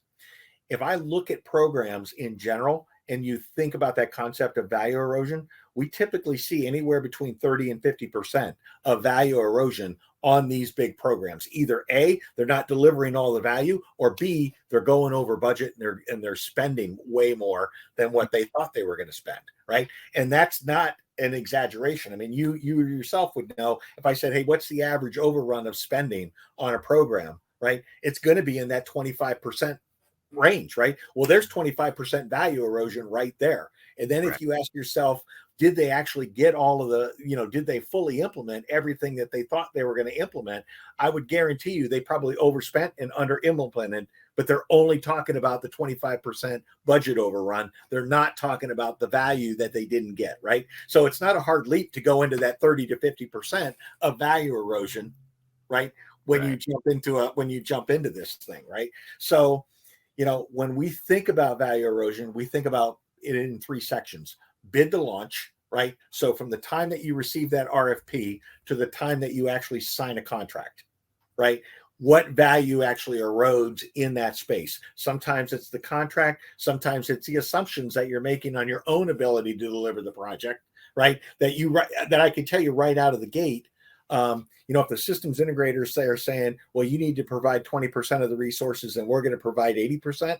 Well, I know right out of the bat that that's an invalid assumption. It's never going to work that way, right? So you can tell right from the get-go that there's going to be value erosion right out of the gate, just because of the way that it's set up, right? So part of it is trying to protect the client right out of the gate that says, you need to understand what the cost is going to be, real cost, before you sign up for this thing, because there's already a 20% cost increase coming that you don't know about, right? Right. Then I would call value erosion, I'm going to call it from launch to go live. And it's kind of all the crap that goes on during the course of the execution, right? That the systems integrator to a certain extent is taking advantage of. You're not making decisions fast, right? Or, oh God, the great one is, we're going to come in and do a quality audit, right? We're going to do a quality audit and we are going to identify all the problems that the client is having, right? As a part of this quality audit, and all of a sudden you've taken the attention away from actually delivering on the program itself, right? And setting the foundation to give you a change order in the future because you haven't corrected those things. Right. So that's another space of that. And then I'm going to say another area is just this whole contingency utilization. What you just talked about on the fixed bid, right? Whenever you do a fixed bid, there's typically a certain percentage, right, of the bid itself, which is the assumption that the systems integrator is going to bear some of the risk, right? Try to get them to show you, once you've signed that fixed bid, right, where they're actually assuming that risk and where they're spending the additional money on your behalf in order to be able to implement the program. You know, it doesn't work like insurance where you pay your risk premium and then they give you a detailed readout of everything that they paid for on your behalf. Doesn't work like that. Right. So the fact that you can't hold your systems integrators accountable for utilizing that contingency that you paid them to utilize, right? How do you actually, that's value erosion, because it's almost like you just gave them away 10%, right? It's almost like it's not like it's fixed cost. They treat it like it's fixed profit. Right. It's a fixed profit contract. And then, kind of the last section is what happens from deploy to hypercare, right? Lots of companies define hypercare as, hypercare often is defined as a period of time, not a set of conditions that you need to exit, right? That says, yes, we got everything right, right? So, how many times have we seen a go live go in where the systems integrator knew that there was a lot of problems before the go live, right? Went into hypercare, said hypercare is 6 weeks or 4 weeks. We're going to fix all the major problems that we can fix within that period. And then we're going to turn that over to your AMS team to fix. Right. So you really didn't get the full value of what you expected out of the systems integrator because they found a way to move it into hypercare and then out of their purview. Yeah. Yeah. And then you have the whole dynamic too of where when you get past hypercare, that time-based hypercare that you're talking about, by then you're either so exhausted from the implementation, you're just glad to move on to your day job, or B, you're just moving on to the next phase of the project. And that's exactly right, because then they take, it gets me all fired up, right? But then they also take advantage of that, right? Because while you're in the business of trying to fix all of the problems that exist, they'll drop that next SOW in front of you, right? And they'll say, okay, we've got to get this signed in order to be able to move on to the next phase. You're so fatigued, you don't even want to look at those things anymore. Yeah. Right. And guess who has the leverage to move forward? Yeah. Well, and then you think about value optimization. So you talk about value erosion, and then there's sort of the flip side, which is how do you optimize, not just don't erode it, don't lose it, but how do you gain as much as you can? And so many companies fail to spend that little bit of extra time and money at the end, not just doing hypercare, but optimizing. Like, okay, we're not getting the full value out of the system, or let's dust off that business case we did, 2 years ago when we started this project and see what kind of benefits we're actually realizing versus what we expected, and figure out how to optimize that. If and that's the level of effort and cost to go into that activity right there, I would argue is the highest ROI of anything you can do in a project, because you get so much value out of that. But yet you're either too tired to do it, or you're already moved on to the next. And what I like to say too, when there's a lot of problems in the hypercare, right? The project's calling it hypercare, but the business is referring it to hyperbolic, right? Everything's freaking going crazy, right? So we're in the hyperbolic period of the program, and the systems integrator is just sitting there watching the clock run, right? Because they know they've got an exit strategy, right? I'm gonna have to steal that line from you. That's great. That's brilliant. Hyperbolic versus hypercare. Well, good. Well, I feel like this is sort of an abrupt place to end, but it's as good as any, I suppose. I feel like we definitely need to have you back on here, because there's a lot we didn't cover, and we were going to go through a couple case studies, and we only got through one because we had we only talked about one. Right? We had so much good stuff to talk about on that one, so we'll have you back. Maybe we'll talk about another one and dive into some other topics here. But thanks a lot for being here. This is a really good discussion, and you have a very clear and energetic way of conveying this stuff. So I appreciate having you on the show here today. I was happy to do it today. All right. Thanks a lot, John. That was a great conversation. A lot of good nuggets of info from that, and a lot to unpack. In fact, Kyler and I are going to come back after a quick break. We're going to unpack some of that discussion. when we come back with more Transformation Ground Control. On the day I was born. If you are aiming for transformation success, turn to Third Stage Consulting Group. Third Stage's independent and technology agnostic consulting team helps clients define their digital strategies, define their roadmaps, and manage their transformations. With offices in the US, Europe, and Australia, our team helps the world's most forward-thinking organizations through their transformation pitfalls and risks.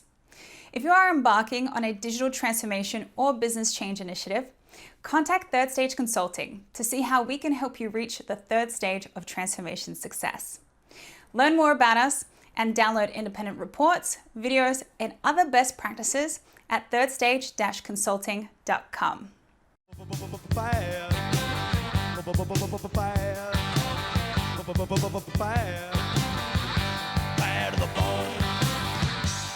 Welcome back to Transformation Ground Control. My name is Eric Kimberling. I'm here with Kyler Cheatham. You're listening to episode number 37. You can find us every Wednesday with new episodes on YouTube and all the regular podcast platforms like Google, Spotify, Amazon, iHeartRadio, Pandora. Wherever you listen to or watch podcasts, we are there. So be sure to check out Transformation Ground Control there, and be sure to subscribe to us as well. So, Kyler, we just had this great conversation with John from Upper Edge talking about failures and why they fail, some of the root causes that don't always seem so obvious to organizations. What were some of your thoughts, or what are some of the things that jumped off the page as you were listening to that discussion? Yeah, well, first of all, I'm really glad that you invited your frenemy on the show today. A wealth made it of more knowledge. fun. Yeah, right. Always, always. So I wanted to kind of talk about the overall kind of statement that it might not be the hard finance budget numbers, but it might be more the value that the system or the transformation brings to the overall project. And I thought we might look at that kind of how we look at business cases and explaining that to our executives or what that might mean for our projects. So if we look at actual value, are we talking about ROI? Are we talking about efficiencies, operational value? What does that word actually mean in this context? I'd say yes. It includes all those things you just mentioned, and it's going to, it varies for every organization. I mean, some companies are going to value different things depending on where they are in their growth cycle and their strategic planning cycle and all that stuff. But in general, yeah, you're looking for efficiency gains. You're looking for reduced inventory. You're looking for a better customer experience, a better employee experience. And usually organizations are using this as an opportunity, or they should be using this transformation as an opportunity to scale for growth. But where companies get stuck and where they get sideways in these sorts of transformations is when they forget about why they're actually doing this, or they fall victim to, back to a point I made in the first segment about some of the vendor bias. You get vendors who are saying you need to switch to the cloud. You're on our old system. We're not going to support it anymore, so you need to move to the cloud. And so that becomes the impetus for why they're changing. And that's a terrible reason to change, is because your vendor told you have to.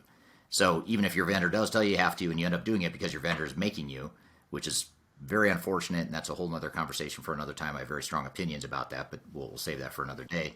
But even if that's the case, you need to turn it into a bigger picture strategy. And so, yes, our vendor is making a switch, but that's not good enough. You need more of a justification of, okay, what value are we going to get out of this? They're telling us cloud is great and cloud's amazing. Let's figure out if it really is and what kind of value we expect to get out of it, so that we can make sure we invest properly and don't overinvest relative to the benefits, and that we hold ourselves accountable to get the benefits we expect. So those are just a few of the things that come to mind there. Yeah. So are you guys suggesting that the budget is less important, the project budget, than the actual value long term that the system or the transformation will bring to your organization? Or what's the relationship there? That's a tough question, because this is where I fully acknowledge that, it's sometimes it can be easier to be an outside consultant who is detached from the day-to-day realities that organizations are going through. So I fully get that CFOs and CIOs and other executives are on the hot seat to make sure they implement in a way that doesn't make the same mistakes that so many other companies make, which is they go way over budget. They spend way too much time and money on the transformation. budget is a very real concern. It's a very real limited resource. So I don't want to be dismissive or flippant about the fact that organizations do have budgets, but where companies get into trouble is when they become too focused on that and they don't focus enough on the other side of the equation, which is what value are we getting out of it. And I would argue that there's a case to be made that it might actually make sense to spend less money on your implementation. In fact, most organizations are spending too much money without accountable or without corresponding business benefits coming out of it. So I think it's really important to understand, the cost side as well as the benefit side, so you can optimize that and figure out, how can we find that right balance to where we're not over investing to get diminishing returns, but we're also not under investing where we're not getting the value that we could if we would have invested a little bit more. So it is definitely an equation that needs to be thought about. The problem is organizations tend to focus too heavily on that budget side. In fact, the other part of it too, the other side note, I don't think I mentioned this, or I don't think this point came up when John and I were talking, but when you have a budget on paper and you say, these are all my line items for my total cost of ownership, it feels real because you've assigned real numbers to it. You've gone out and done research. You've gotten inputs from the vendors. Maybe you've talked to consultants or whatever. You've talked to peers. You have some rationale for what the cost is going to be. The problem is most of the time those budgets miss the mark, but we have a false sense of confidence in those budgets. And so not only are we over focused on budgets in general, but to add insult to injury, we're also have this false sense of security that we have the right numbers to begin with. And usually organizations don't, because they've been fed the wrong inputs, or, there's bias in the process, like I mentioned before. So even if we just look at budget, that is flawed in and of itself. But then going one step further, you need to make sure you have a realistic budget. Yes, you focus on optimizing the budget, but you also have to look at that other side, to your point, which is the business value and the ROI, which varies. Back to your original question that I was trying to answer, it varies depending on the type of organization and your goals and priorities. Yeah, definitely. I think of, my experience when you guys were kind of chatting about that. If I went to our very scary CFO at Third Stage and said, I want to spend $100 million on a new automated marketing system, she probably would say, no, I don't think that we're going to do that. But understanding that it's a lot of our listeners' jobs to go in to explain to their executives, like, this is the budget I want to spend, and over communicate that. So I'm wondering if you can tell us, like, how do you bring in that value into the business case process? And caveat, our CFO is an extraordinary lady, Kelly Kimberling. She's very sweet and nice. So just a joke there. And she's coincidentally sitting right across from me. And if she wouldn't kill me, I would flip the camera to show her sitting right across the desk from me here as we're filming.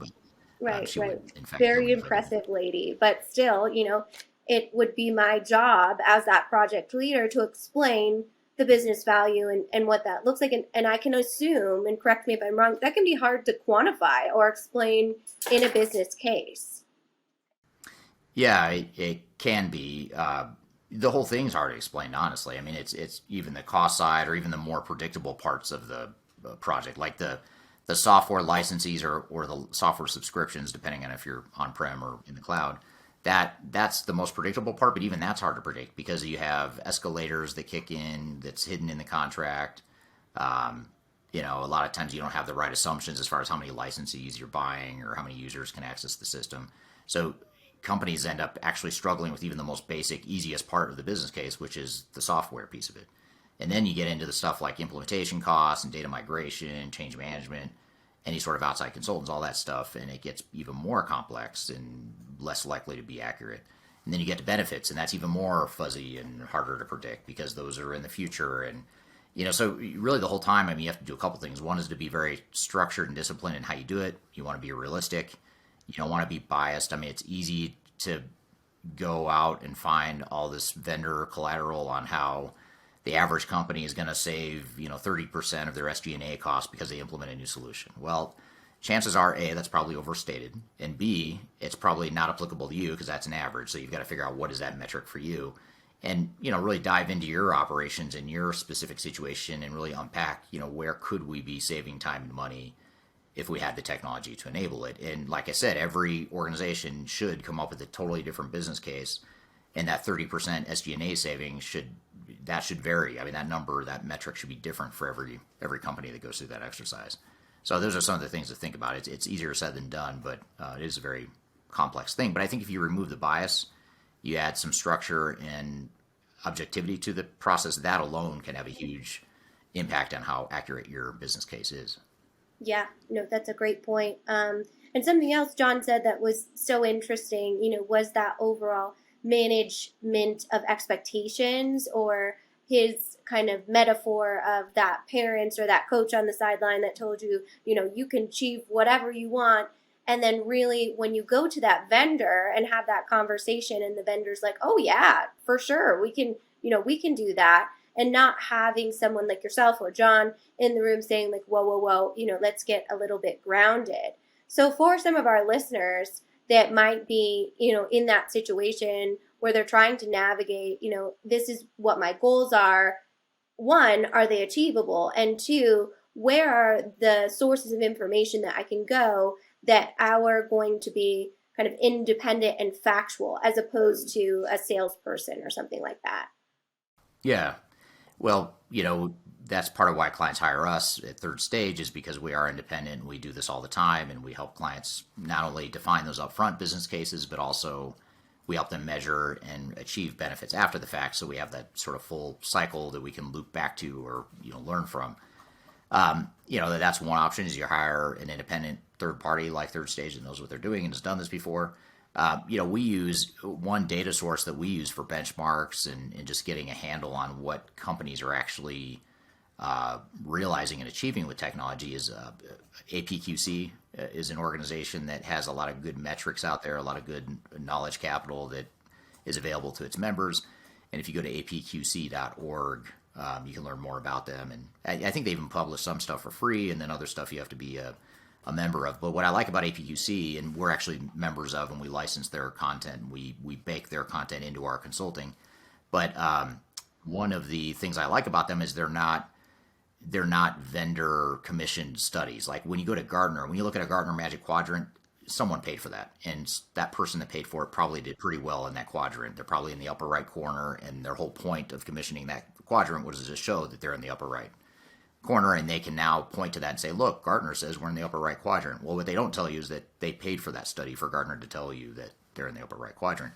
So APQC does not do that, and that's what I like about them, is they just they base things on facts. It's not they're not trying to push one product over another. They don't really do vendor comparisons and stuff like that, but they do a lot of operational metrics and benchmarks to help you kind of look at how you compare to other organizations. So if you can find those kind of metrics, I think that's key, and they should be unbiased, agnostic, objective metrics for sure. That's great information. And just a plug for Third Stage, we do have a lot of independent information on our website as well. I think a lot of people think that independent for Third Stage is a buzzword, but we really get no money, get no influence from any outside third party, and that's why that trust is there. And then speaking of kind of how you can mitigate that risk, I know John mentioned that it's really difficult and gave them the National Grid example to fix a bad implementation. So if you're not kind of ready to go into the implementation process, he referenced National Grid that costs them more to actually fix their implementation than their original project budget. So obviously something like that. And I wanted to unpack with you as the best I can, because it's pretty technical, is the kind of RFP acceptance and then the contract execution or the contract process, and understanding kind of how do clients leverage, or how can they best be set up for success when they go into vendor negotiations? Because I assume that's something that they probably haven't done unless they're a software company in their kind of day-to-day experience. Well, I mean, first of all, on the cost side of it, when you're looking at dollars and cents, that's an important part. You want to understand the cost piece of it. You want to make sure you have the right assumptions in those cost estimates and whatnot. But you also want to recognize that again, you're getting essentially what the vendor thinks you should do. So you really have to look at it with a critical eye and say, do we need 1,000 licensees? Do we need 1,000 licensees now? Could we start with 100 and then stair step up to 1,000 over the course of the next couple of years until we roll the technology out? things like that. I mean, and you have to recognize that you're not there to be friends with the vendor necessarily. You're there to negotiate and to protect your organization.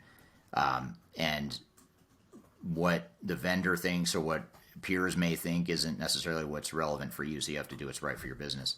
So that's one thing is getting your head straight, as far as what the process is, because we see a lot of companies that just sort of they trust the person, and we all want to trust. We're human. We want to trust each other. They trust the sales rep. They trust the contract they see. They don't know any better. They don't understand all the technical lingo of different modules and whether or not they actually need those modules, but the sales rep said we do based on our requirements, so we're going to go ahead and buy all this stuff. So shelfware is a real problem that undermines business value as far as just buying way too much technology that you're never going to use. So I always tell clients, err on the side of buying too little. You can always go back and buy more, but you can't undo you can't give back or sell back the licenses that you don't use. So err on the side of lower amounts. And that kind of leads to another point along those lines, which is don't be pressured by great deals and limited time offers, which is super tacky in my opinion, but sales reps and vendors do it all the time. They say, it's end of quarter. If you sign by the end of the quarter, I can get you this great deal. And I've yet to see a vendor take something off the table because a deadline expired. If you go back to that same sales rep, quarter ends, you're in a new quarter, that rep is not going to tell you no because you didn't do it the previous quarter. They're already on to the next quarter trying to hit their numbers for the next quarter. They'd be happy to fill that deal for you. So anyway, those are just some things to think about as you go through the process. And more than anything, just be objective and clear-headed about what you're negotiating. Yeah. And is that a consideration for the size of the software company that you're working with? Like, say I am a company and I am looking at Oracle. Are they, because they're, the gold standard of ERP, are they going to negotiate with me? Or is that consideration for maybe going with something like on the smaller side, like Acumatica? Obviously, if that meets my needs, but they might be more conducive to negotiating. Yeah, it's a great question and point. I'd say yes, that is the case. When you have a big SAP or Oracle, or a big vendor like SAP or Oracle, and you're a smaller organization, you just don't have the same leverage. If you're a Fortune 500 company, sure, you're going to have probably equal leverage, and you can probably negotiate your way the way you want to. But when you're in the middle market, where a lot of our clients or most of our clients are, that's a tough spot to be in some ways, because you're big enough that you might need an SAP or an Oracle or Microsoft Dynamics 365, but you're sort of you're a small fish in a big pond, as far as their customers and their willingness to negotiate with you. So that is where you have to assess that reality with some of the smaller or mid-tier solutions, where they would bend over backwards to get you as a customer, and they will negotiate with you. They might be easier to work with. They might give you better resources, all that sort of stuff. So you really do have to, that's an intangible that's hard to quantify, but that is something that you have to look into, and it's a very real dynamic for sure. And is that the same with system integrators as well? Is there different sizes when it comes to working with them, or are they sometimes more congenial when it comes to negotiations? Yeah, system integrators, I'd say, I'll caveat my response by saying I do have a bias when it comes to system integrators. I used to work for one of the big ones, and I just know too much about how they operate. And honestly, even if you're a big organization, I think there are oftentimes, more often than not, are better options out there than your big Accentures, Deloitte's, KPMG, whatever. There's better options out there, in my opinion. You've got a lot of really good, solid, mid-tier system integrators that are big enough to provide the scale you need, the resources you need, the footprint you need, the geographic reach that you need, but they're not so big that they have to sell you a $100 million solution in order to make it worth their time.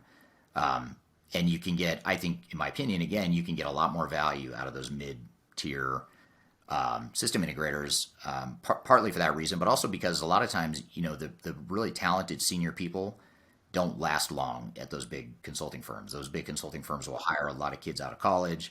Some of the people that do last, they become partner. They move up and they become partner. And there are some smart people there, but I know a lot more smart, talented people that are very good at what they do that are working at the second tier firms, largely because of the politics of the big companies, largely because they get burned out, of that sort of environment, so they end up going to a smaller firm. So you get a lot of really good talent at those, some of those mid-tier organizations. So I hesitate to have any sort of generalizations about things, and I fully acknowledge this is somewhat generalized. But, I think more organizations should be looking at mid-tier organizations, even the big Fortune 500, S&P 500 types of organizations. I think they would behoove themselves to at least consider, a smaller, lesser-known system integrator.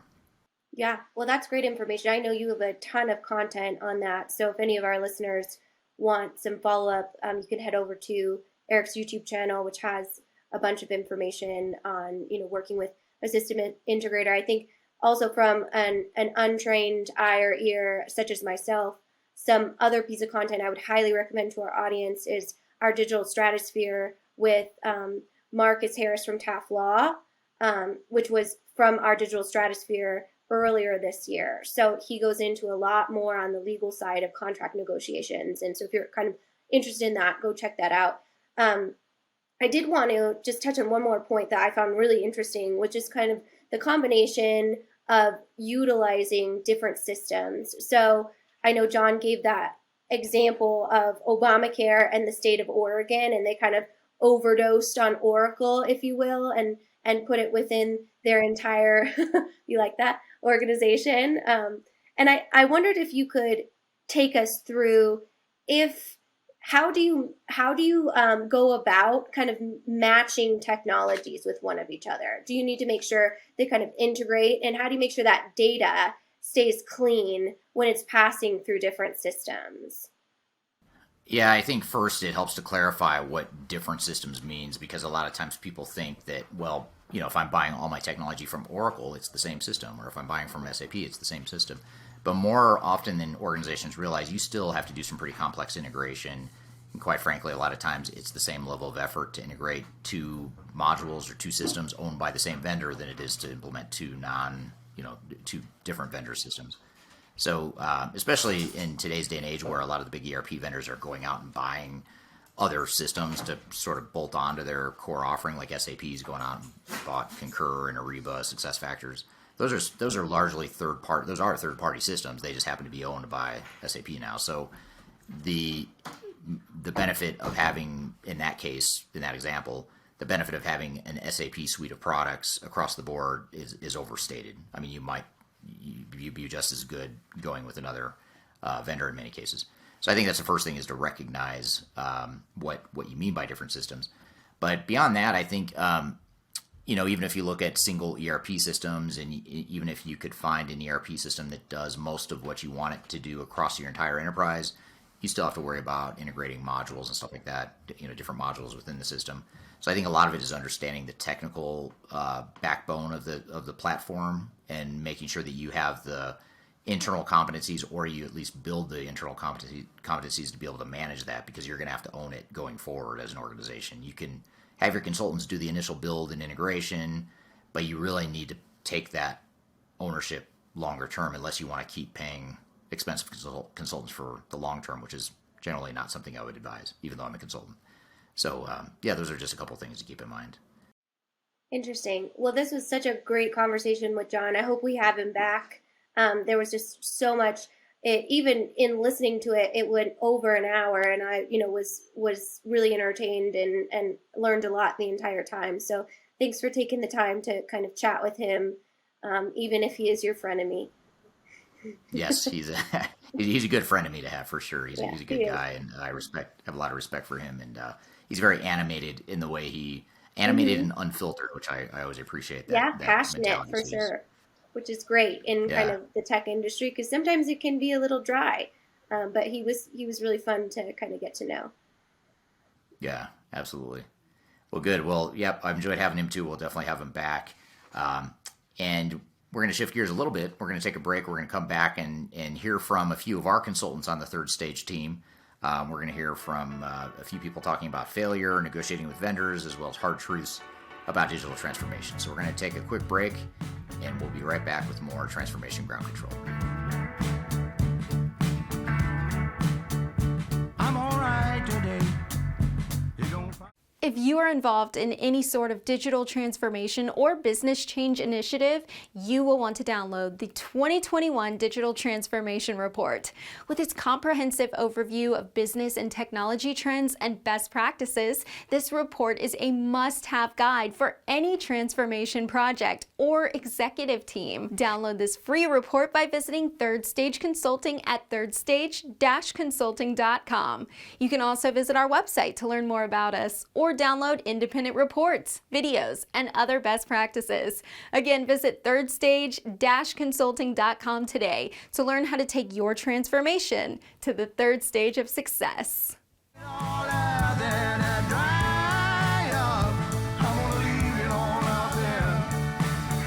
Welcome back to Transformation Ground Control. My name is Eric Kimberling here with Kyler Cheatham, episode number 37. You can find new episodes every Wednesday on YouTube as well as all the usual podcast platforms. And be sure to check us out and follow us on social media, whether it's LinkedIn, YouTube, Twitter, Facebook, Instagram, TikTok, wherever you are. Be sure to look for us there, subscribe to us, get our content daily. And we're constantly putting out digital transformation best practices and thought leadership that's meant to help you through your transformation journey. So if you like the content in this podcast, we put out a lot of snippets of stuff throughout the week as well. So shifting gears a little bit in this last segment of the podcast here today, we have a few guests that we want to have make appearances here on the show, and all these guests are from Third Stage. So I'll sort of let you guide the conversation from here, Kyler. Yeah, absolutely. So as you mentioned at the beginning, this is part of our 3 series in celebration of our 3rd anniversary. We made some shorter form videos, and we're going to play you some clips of them that kind of weave in nicely with our theme today. So our first video is from Adam Cheatham. He's our Director of Transformation and Strategy here at Third Stage, and he's going to go through the 3 red flags to look out for implementation failure. After we turn it over to Adam, I have some questions for you, Eric, when we get back. So with that, Adam, take it away. Hi, my name's Adam Cheatham, Director of Strategy and Transformation at Third Stage Consulting Group. So at Third Stage, we're celebrating our 3rd anniversary, and by way of celebration, I wanted to share some of our 3 biggest indicators and red flags that you are going to have an implementation failure. The first and foremost is failure to plan is planning for failure, right? You've heard it all before. If you don't have a detailed, integrated project plan, that's a real red flag. You know, we sometimes see system integrators feel like it's normal not to have an even high level of project plan 6-8 weeks into the project. That's a bad thing. Don't let that happen to you. The second is that your people don't know what to expect. They don't know what to expect of leadership, of their governance structure. They don't know what to expect of their time, how much they're going to be involved in this transformation, because at certain times, particularly for your core team, is going to be pretty extensive, and they don't know what to expect when it comes to the actual changes that are going to be deployed and when. And then the third is that you're letting your system integrator take control of your project. If you vacate the driver's seat, you can bet it will be minutes, if not mere moments, before your system integrator is sitting in the driver's seat, influencing you to make decisions that are that they may believe are the best decisions for your organization, but they don't work for you. They work for the software company, and it's in their best interest to get the software working, and it's in their best interest to really work with their own confirmation bias to say the system can do that and not have to think of a more creative and more business process oriented way of adjusting your organization and adjusting to the transformation itself. So if you guys are seeing those types of things happen with your implementation or your digital transformation, feel free to reach out to me directly. I'd love to be a sounding board for you and listen to what challenges that you are having so that maybe we can lend an ear and even lend a hand if you guys want it. So thanks a bunch. Okay. Thank you, Adam, for all of that great insight. So he had mentioned 3 things when we were talking about implementation failure. He said failure to plan, which we've kind of talked about throughout the episode. And then the people side of it, making sure that people kind of know what is to be expected of them, or obviously our organizational change management. And the last one he said, which I was kind of surprised that this was in his top 3, was not letting your system integrator take over your project. So I wanted to kind of just dig into that with you, since we were kind of talking about system integrators with John earlier on the episode. So what does he mean by that? What would a system integrator do to take over your project, or what would kind of be in it for them to kind of run it their way? That's a good question. It's a tough question because there's so much there.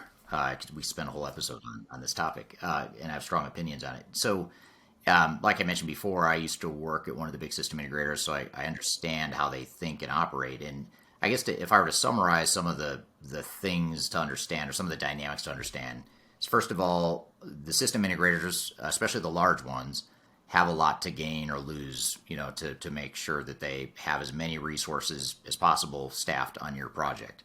And so it's somewhat of a perverse, misaligned economic incentive from the start. Their goal is to get as many billable hours as possible because that increases their revenue. Yours is maybe not necessarily to minimize the number of billable hours, but to find the right balance for you.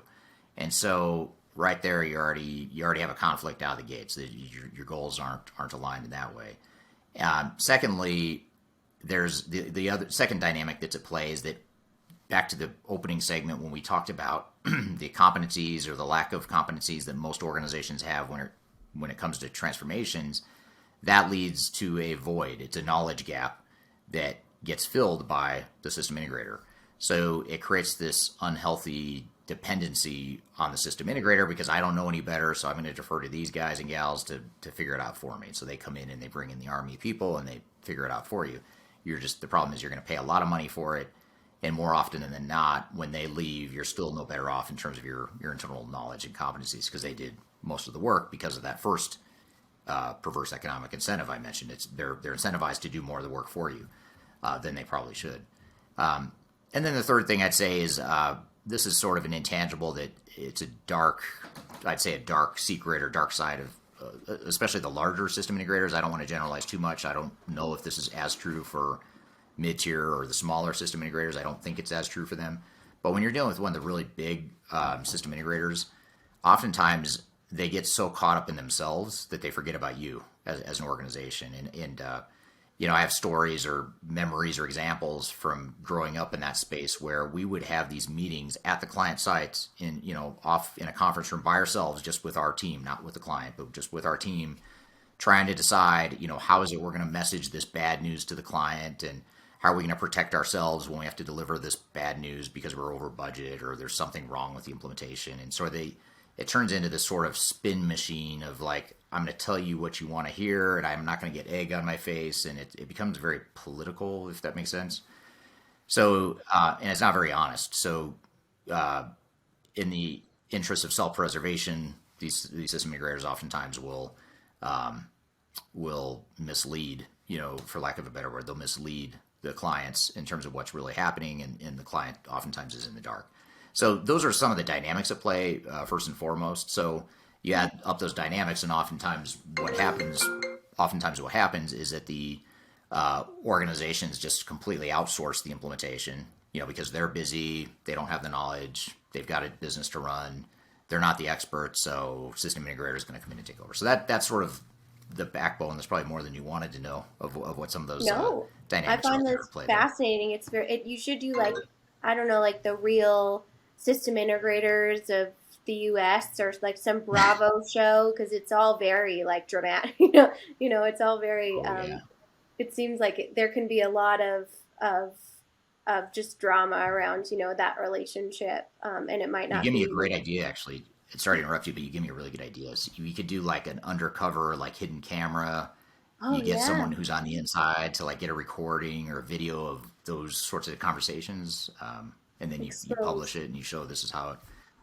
That would be very disruptive to the industry, and people would not like that, or a lot of people would not like that. But that might be kind of interesting. You got to know, and I think that's to Adam's point here is just taking ownership over your own project, right, internally, and making sure that though you might not know everything, that's okay, and investing in people that will tell you the truth because they have no reason not to. They're not selling you anything. They're not in cahoots with any other system. So I think that's just such an important piece of kind of the thesis of our conversation today.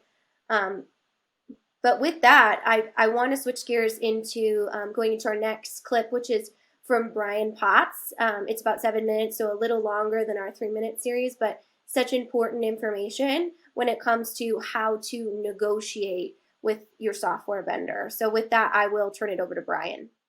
Hello, World Wide Web of Digital Transformation and ERP Excellence. My name is Brian Potts, Chief Operating Officer with Third Stage Consulting Group. Today we're going to be talking about negotiating with your software vendor.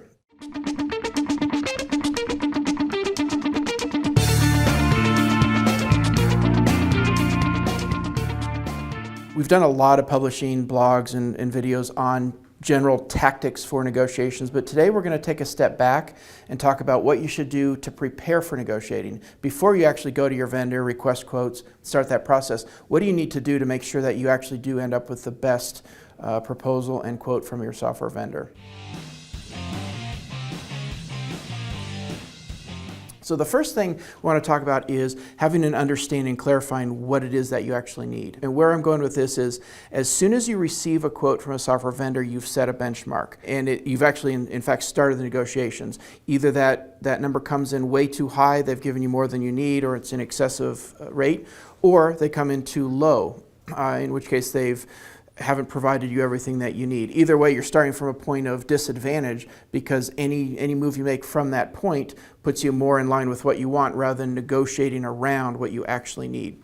So the first step is to understand the functionality that you need in your software, specifically understanding the integrations that are going to be needed. What other solutions are going to tie into that, either brought in through the software vendor. A lot of companies such as NetSuite these days are bringing in partner firms to help support missing functionality or add additional capability to their software package. Make sure that's included in an understanding of what you need. A lot of times you might have an internal human resources package or CRM solution that you want to integrate with your new ERP. We want to make sure that that is considered when you start the negotiation process and when you ask for that initial quote from your vendor. The second point here is, once you've defined what it is that you need, is to go do your research. You don't walk onto a car lot anymore without having a clue of what a car is going to cost. Otherwise, you could end up paying who knows what. So you want to have some framework. The difficult part in the ERP world is that it's not really public knowledge. Vendors don't publish what clients are paying for software. However, through the internet, you can find a lot of information. There are a few vendors, Oracle in particular, that does promote and actually share their software costs. Be a little bit wary of that, because they're broken out in ways that doesn't really facilitate a full package, but it can give you a starting point. You can also do research on review sites, organizations that offer review of software. People will sometimes share what they're paying on an average rate. They'll give indications of where their costs will fall. The best approach for this is to hire a firm such as Third Stage Consulting to help you navigate this. A company that has done negotiations, that knows the software market, is a great way to get some guidance and make sure that you're starting off in the right direction and really get the best value for your money. The other thing to consider is, you don't necessarily always have to look at just the cost of this particular package that you're bringing in. There's a lot of tier 2 solutions that don't have as much available information on previous negotiations or case studies, but you can look a little bit outside of that, find comparable solutions, see what they're running. It starts to narrow down your expectation of what this cost could be and where you want to be as a starting point for your negotiations. The other pieces of research would be to make sure that you've done some diligence with your software vendor. Ideally, that's a demonstration that they've gone through. And what this provides you is, tying back to the first point, is it gives you an idea of where there might be some gaps. It gives you a starting point of negotiations, like you know that there's something that they're not going to cover, or you know that there's something that they're maybe a little bit weaker on. Having that knowledge before you walk into negotiations is extremely valuable. Once you've determined what it is that you need, you've done a little bit of research, the next step before you just talk to software vendors or start to get those quotes coming in is to understand your internal needs and process. A lot of times we find companies just start running into their negotiations just saying, what can we get? What price can you give us? Which it leaves it open for the vendors to come back with anything they want to. But if you've got an understanding of your budget cycle, if you've got an understanding if your internal goal is short-term versus long-term savings, upfront costs, deferments, have a sit down with your CFO and understand what your trajectory is for cash flow, what your real targets are, because understand that when you ask for something from a software vendor, you also have to give something up. It's a balance beam. What you want to do is make sure that high end of the balance beam is what you actually want, and that you're letting go what isn't as important for your company. Get that perspective in place internally, and then you're ready to go out and start talking with software vendors. To this point, we're assuming that you've done some form of evaluation, whether through a third-party firm or internally. Maybe you asked your best friend what software they're using. Whatever the case may be, you've done some level of evaluation to get to a point of asking for a quote from a software vendor. We do recommend, if you haven't utilized help at this point, this is a great time to bring in an independent firm, an advisory firm to help with your negotiations. The reason is because anybody can ask for a lower price and they will be given a lower price, but what happens in negotiations is the software vendor will make it up on the other end. So understanding the intricacies of the software contract, what happens with accelerators, what happens with future terms, and tying those all to your needs is a critical piece. And understand also when you're talking about setting up an understanding of your needs and talking about setting budgets, that you're looking a little bit into the future. We find a lot of companies saying, just if we were to get the software up and running right now, what's the cost? Let's get that locked in. But understand, ideally, you're going to be in this software for 10, 20 years.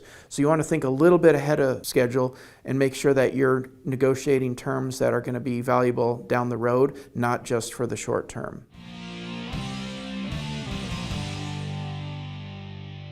With that structure in mind, hopefully you're ready to start moving into negotiating with your software vendor. Hopefully this has been helpful for you. You've liked what you've seen. If you have questions, please feel free to reach out. My information is provided. And also subscribe to our channel. We've got a lot more available information helping companies through this digital transformation in these changing times, and really appreciate your time. Well, thank you, Brian. All good information. Again, a very complex subject, as we kind of talked about what that looks like to negotiate with all of our partners involved in this. So he had said a few good pieces of recommendations. You need to know your needs, right? What do you need as a business? That's an internal conversation, though outside consultants or partners can help you with that. You really need to know that before your contract phase. Do your research.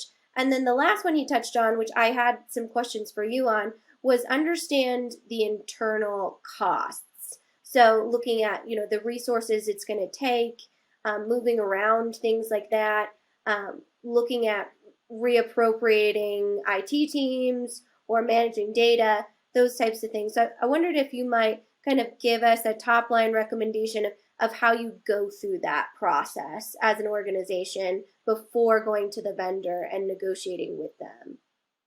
Yeah, so there's internal costs. I mean, the main buckets of cost are going to be things like the labor that you have to hire to backfill for the people that are going to be hopefully so ingrained in your project that they don't have time to do their day jobs.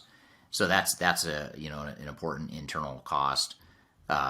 You also have the cost of, and this is the one that people most often overlook, is you have the cost of supporting that system longer term. And software vendors will say, well, it's, you can get rid of IT staff, you can get rid of servers and infrastructure because we're in the cloud or whatever. But the reality is a lot of times those systems are so complex that you end up building up a staff just to support that new technology. So you have to quantify that and factor that into your overall cost. So when your vendor tells you that their direct costs are this, you have to look at the full picture of all the other costs on top of that, for your internal costs as well as your implementation cost, and also the cost of things that are part of the implementation, but they're not necessarily the vendor's responsibility. So it might be your responsibility. It might be you're going to hire someone else to do the data migration or the architecture or the change management, program management, whatever it may be. So all those buckets, you have to really look at the whole purview, the whole picture of what those potential costs are. And is that through kind of just outlining what your needs are and then looking at the gaps in there and understanding like where you will need to say maybe hire or train or those types of things, those should all go in the budgeting plan for the transformation, I would assume, right? Yeah, absolutely. And then what about when we're talking about software vendors specifically, going through things like licensing or understanding the initial costs versus maybe the second year costs? Because it sounds like there can be some unexpected, maybe not transparent conversations around, you might pay this the first year, but then we'll double it the second year type of thing. Any kind of pieces of industry insight we should know about that? Yeah, that's actually a question you asked me in an earlier segment. I meant to bring that point up and then I forgot. But that the hidden assumptions and the hidden costs that are buried in your contracts with your software vendor are very real and very important. It could be something as simple as, to your point, we reserve the right to increase our subscription costs to you by 3% or 5% a year, or maybe they cap it out based on inflation, which in today's day and age means that you're going to have a big increase. So that's one thing, is sometimes it's sort of blatantly called out in that way to where you can sort of look at that. Even though a lot of companies miss it, you at least see it in black and white on paper that they can and they probably will raise their prices on the software. But the harder thing to catch that so many organizations miss, especially if you don't have someone who goes through this process all the time every day, is little seemingly innocuous bulleted line items within a set of assumptions. So something as simple as, for example, under the assumptions of the SOW, it might say customer shall be responsible for data migration. We'll take the data, we'll upload the data into the system, but the customer shall be responsible for cleansing and mapping the data, let's just say. Okay, sounds simple enough, but what organizations don't realize, there's a huge cost and time commitment there. And you have to build that into your project plan. The vendor didn't factor that into their project plan because they're not doing it. You're doing it. So now you've got two problems. One is you haven't captured that cost, and you need to figure out what that's really going to cost and how much effort's going to go into it. And the second problem you have to address now is the vendor gave you this plan that assumes you're doing all that, but they didn't factor that into the plan. So now you've got to figure out how to reconcile that. And that's why we always think of these as more program plans that include a vendor's technology plan is just one component of all the different things that need to happen within an overall transformation. Well, that's great information. Thank you for sharing with us. And I think you do have some hidden cost content too, and we have a blog on that as well. So if you go on our website and search the hidden costs, you can find that kind of more elaborative and more detail as well. And with that, our last video for this segment is actually my video when I talk about the 3 hard truths of digital transformation. So I'm going to turn it over to myself, if that's not weird. It's a little awkward, but it'll work. I know, right? Kyler, how are you today? Great. How are you? Welcome to the show. Yeah, right. So after this video, I'd love it if you could share your 4th hard truth of digital transformation that I didn't cover. So with that, let's play the clip. Many times when we start going through a digital transformation or software selection process, vendors can come to us with shiny functionalities. System integrators can tell us how easy it's going to be, but truly, it is going to be difficult. I'm Kyler Cheatham from Third Stage Consulting Group, and today I'm going to cover 3 hard truths of digital transformation. Number 1, it's going to be hard and disruptive to your overall organization. Though there are steps you can put into place to alleviate some of these difficulties on the front end of the project, just remembering to be flexible and to be ready to deal with any difficulties that may come your way, such as any sort of disruption to your supply chain and working with your different partners to forward think these risks when you go into a digital transformation and an overall ERP implementation. Number 2 is it's going to be expensive and have a significant impact on your overall organization. Budgeting is extremely important when it comes to understanding what new software will cost, what licensing will cost, what resources will cost to support them. So being ready to engage in those conversations as you go through the process is incredibly important and can be difficult. On the other side, your resources when it comes to your human capital management or the overall internal culture and motivation around going through this digital transformation. Sometimes automating processes or changing roles and responsibilities can be very scary when it comes to employees. So ensuring that you have a change management plan that has already redefined roles and responsibilities and are transparently communicating that with your team is extremely important. Number 3, ask the experts. There is nothing wrong with outsourcing for additional help and information. It can be a true investment to ensuring that your project is successful. When you work with different vendors, you want to make sure that you have a culture match when it comes to not only the vendor, but the system integrator, but also who's going to be your advocate, who's going to make sure that your needs are met when it comes to this digital transformation.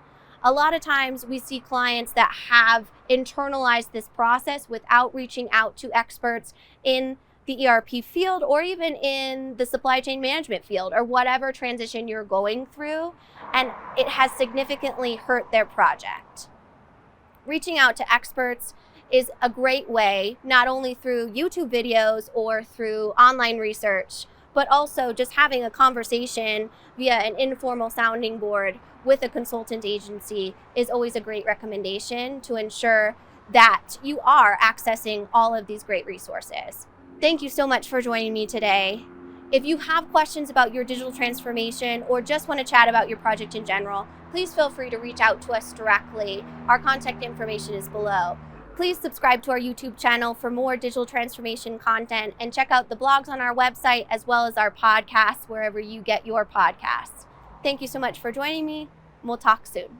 Excellent. So I covered that it would be hard, that organizations need to be flexible, right? And that it might be expensive, and to expect to spend a significant amount of budget on not only the technology, but also the people side and investing in change management. And then I also talked about the importance of kind of culture match and making sure that you invest in a partner that is going to match the culture of your organization or that you can trust when it comes to system integrators, independent consultants, and even software vendors. That functionality should balance out the culture. So knowing that those were kind of the ones I covered, what would be another hard truth of digital transformation that you would share with our audience? Well, one that sort of ties into all three of those, especially the first two that you mentioned, would be that it's this transformation, whatever it is, whatever technology you're deploying and whatever process changes might come with that, it's highly likely that it's going to impact your organization a lot more than you realize. So back to your point about it being harder than you think, and it's going to cost more than you think, and you need to invest and align with the culture and address that human, intangible human side. Sort of building on all those points is that it's going to impact your business a lot more than you think in terms of cultural change, operational change, organizational change, impacts to your IT organization. What does that IT organization need to look like longer term? And the more you can flush those out early in the process, the better off you're going to be. A lot of times people don't realize it until they get to go live or they get to end user training and it suddenly becomes real and people start to panic because they realize how big of a change this is going to be. If you can draw all that stuff out, bring it up front, and then address it with change management, all that stuff, then you're going to be a lot better off in those cases. Excellent. Well, that's a great fourth tip. So thank you so much for going through those with me today. Again, if you head over to our YouTube channel, we do have a playlist for our 3rd anniversary videos and a lot of other great content. We've covered so much, spanned a lot of subjects today. So the search function on our blog, on our website, if you want to dig any deeper, we do have 3 blogs we release each week. So a ton of content there as well. But thank you so much, Eric, for taking the time to give us those really important industry insights. And thank you, John, Adam, and Brian for joining us today as well. Yeah, absolutely. Thanks to everyone for being on the show. We did cover a lot of stuff. It can be overwhelming and stressful at times hearing all this stuff, but that's our job, and our goal is to help speak the hard truths, as you put it, about these sorts of projects, and hopefully we've accomplished that here today and in the show in general. So, and then thank you for being here again, Kyler. Really appreciate it. Look forward to our next episode. And then most importantly, thank you to the audience for listening here today. As you mentioned, Kyler, be sure to check us out on YouTube as well as other social media platforms. I think we're pretty good at just constantly putting information out there and best practices out there. And also be sure to subscribe to the podcast if you haven't already on YouTube and or any of the podcast audio platforms. So that all being said, hope you all have a great week. We'll look forward to seeing the next episode next Wednesday, and I hope you all have a great week in the meantime. Take care, and you're listening to Transformation Ground Control.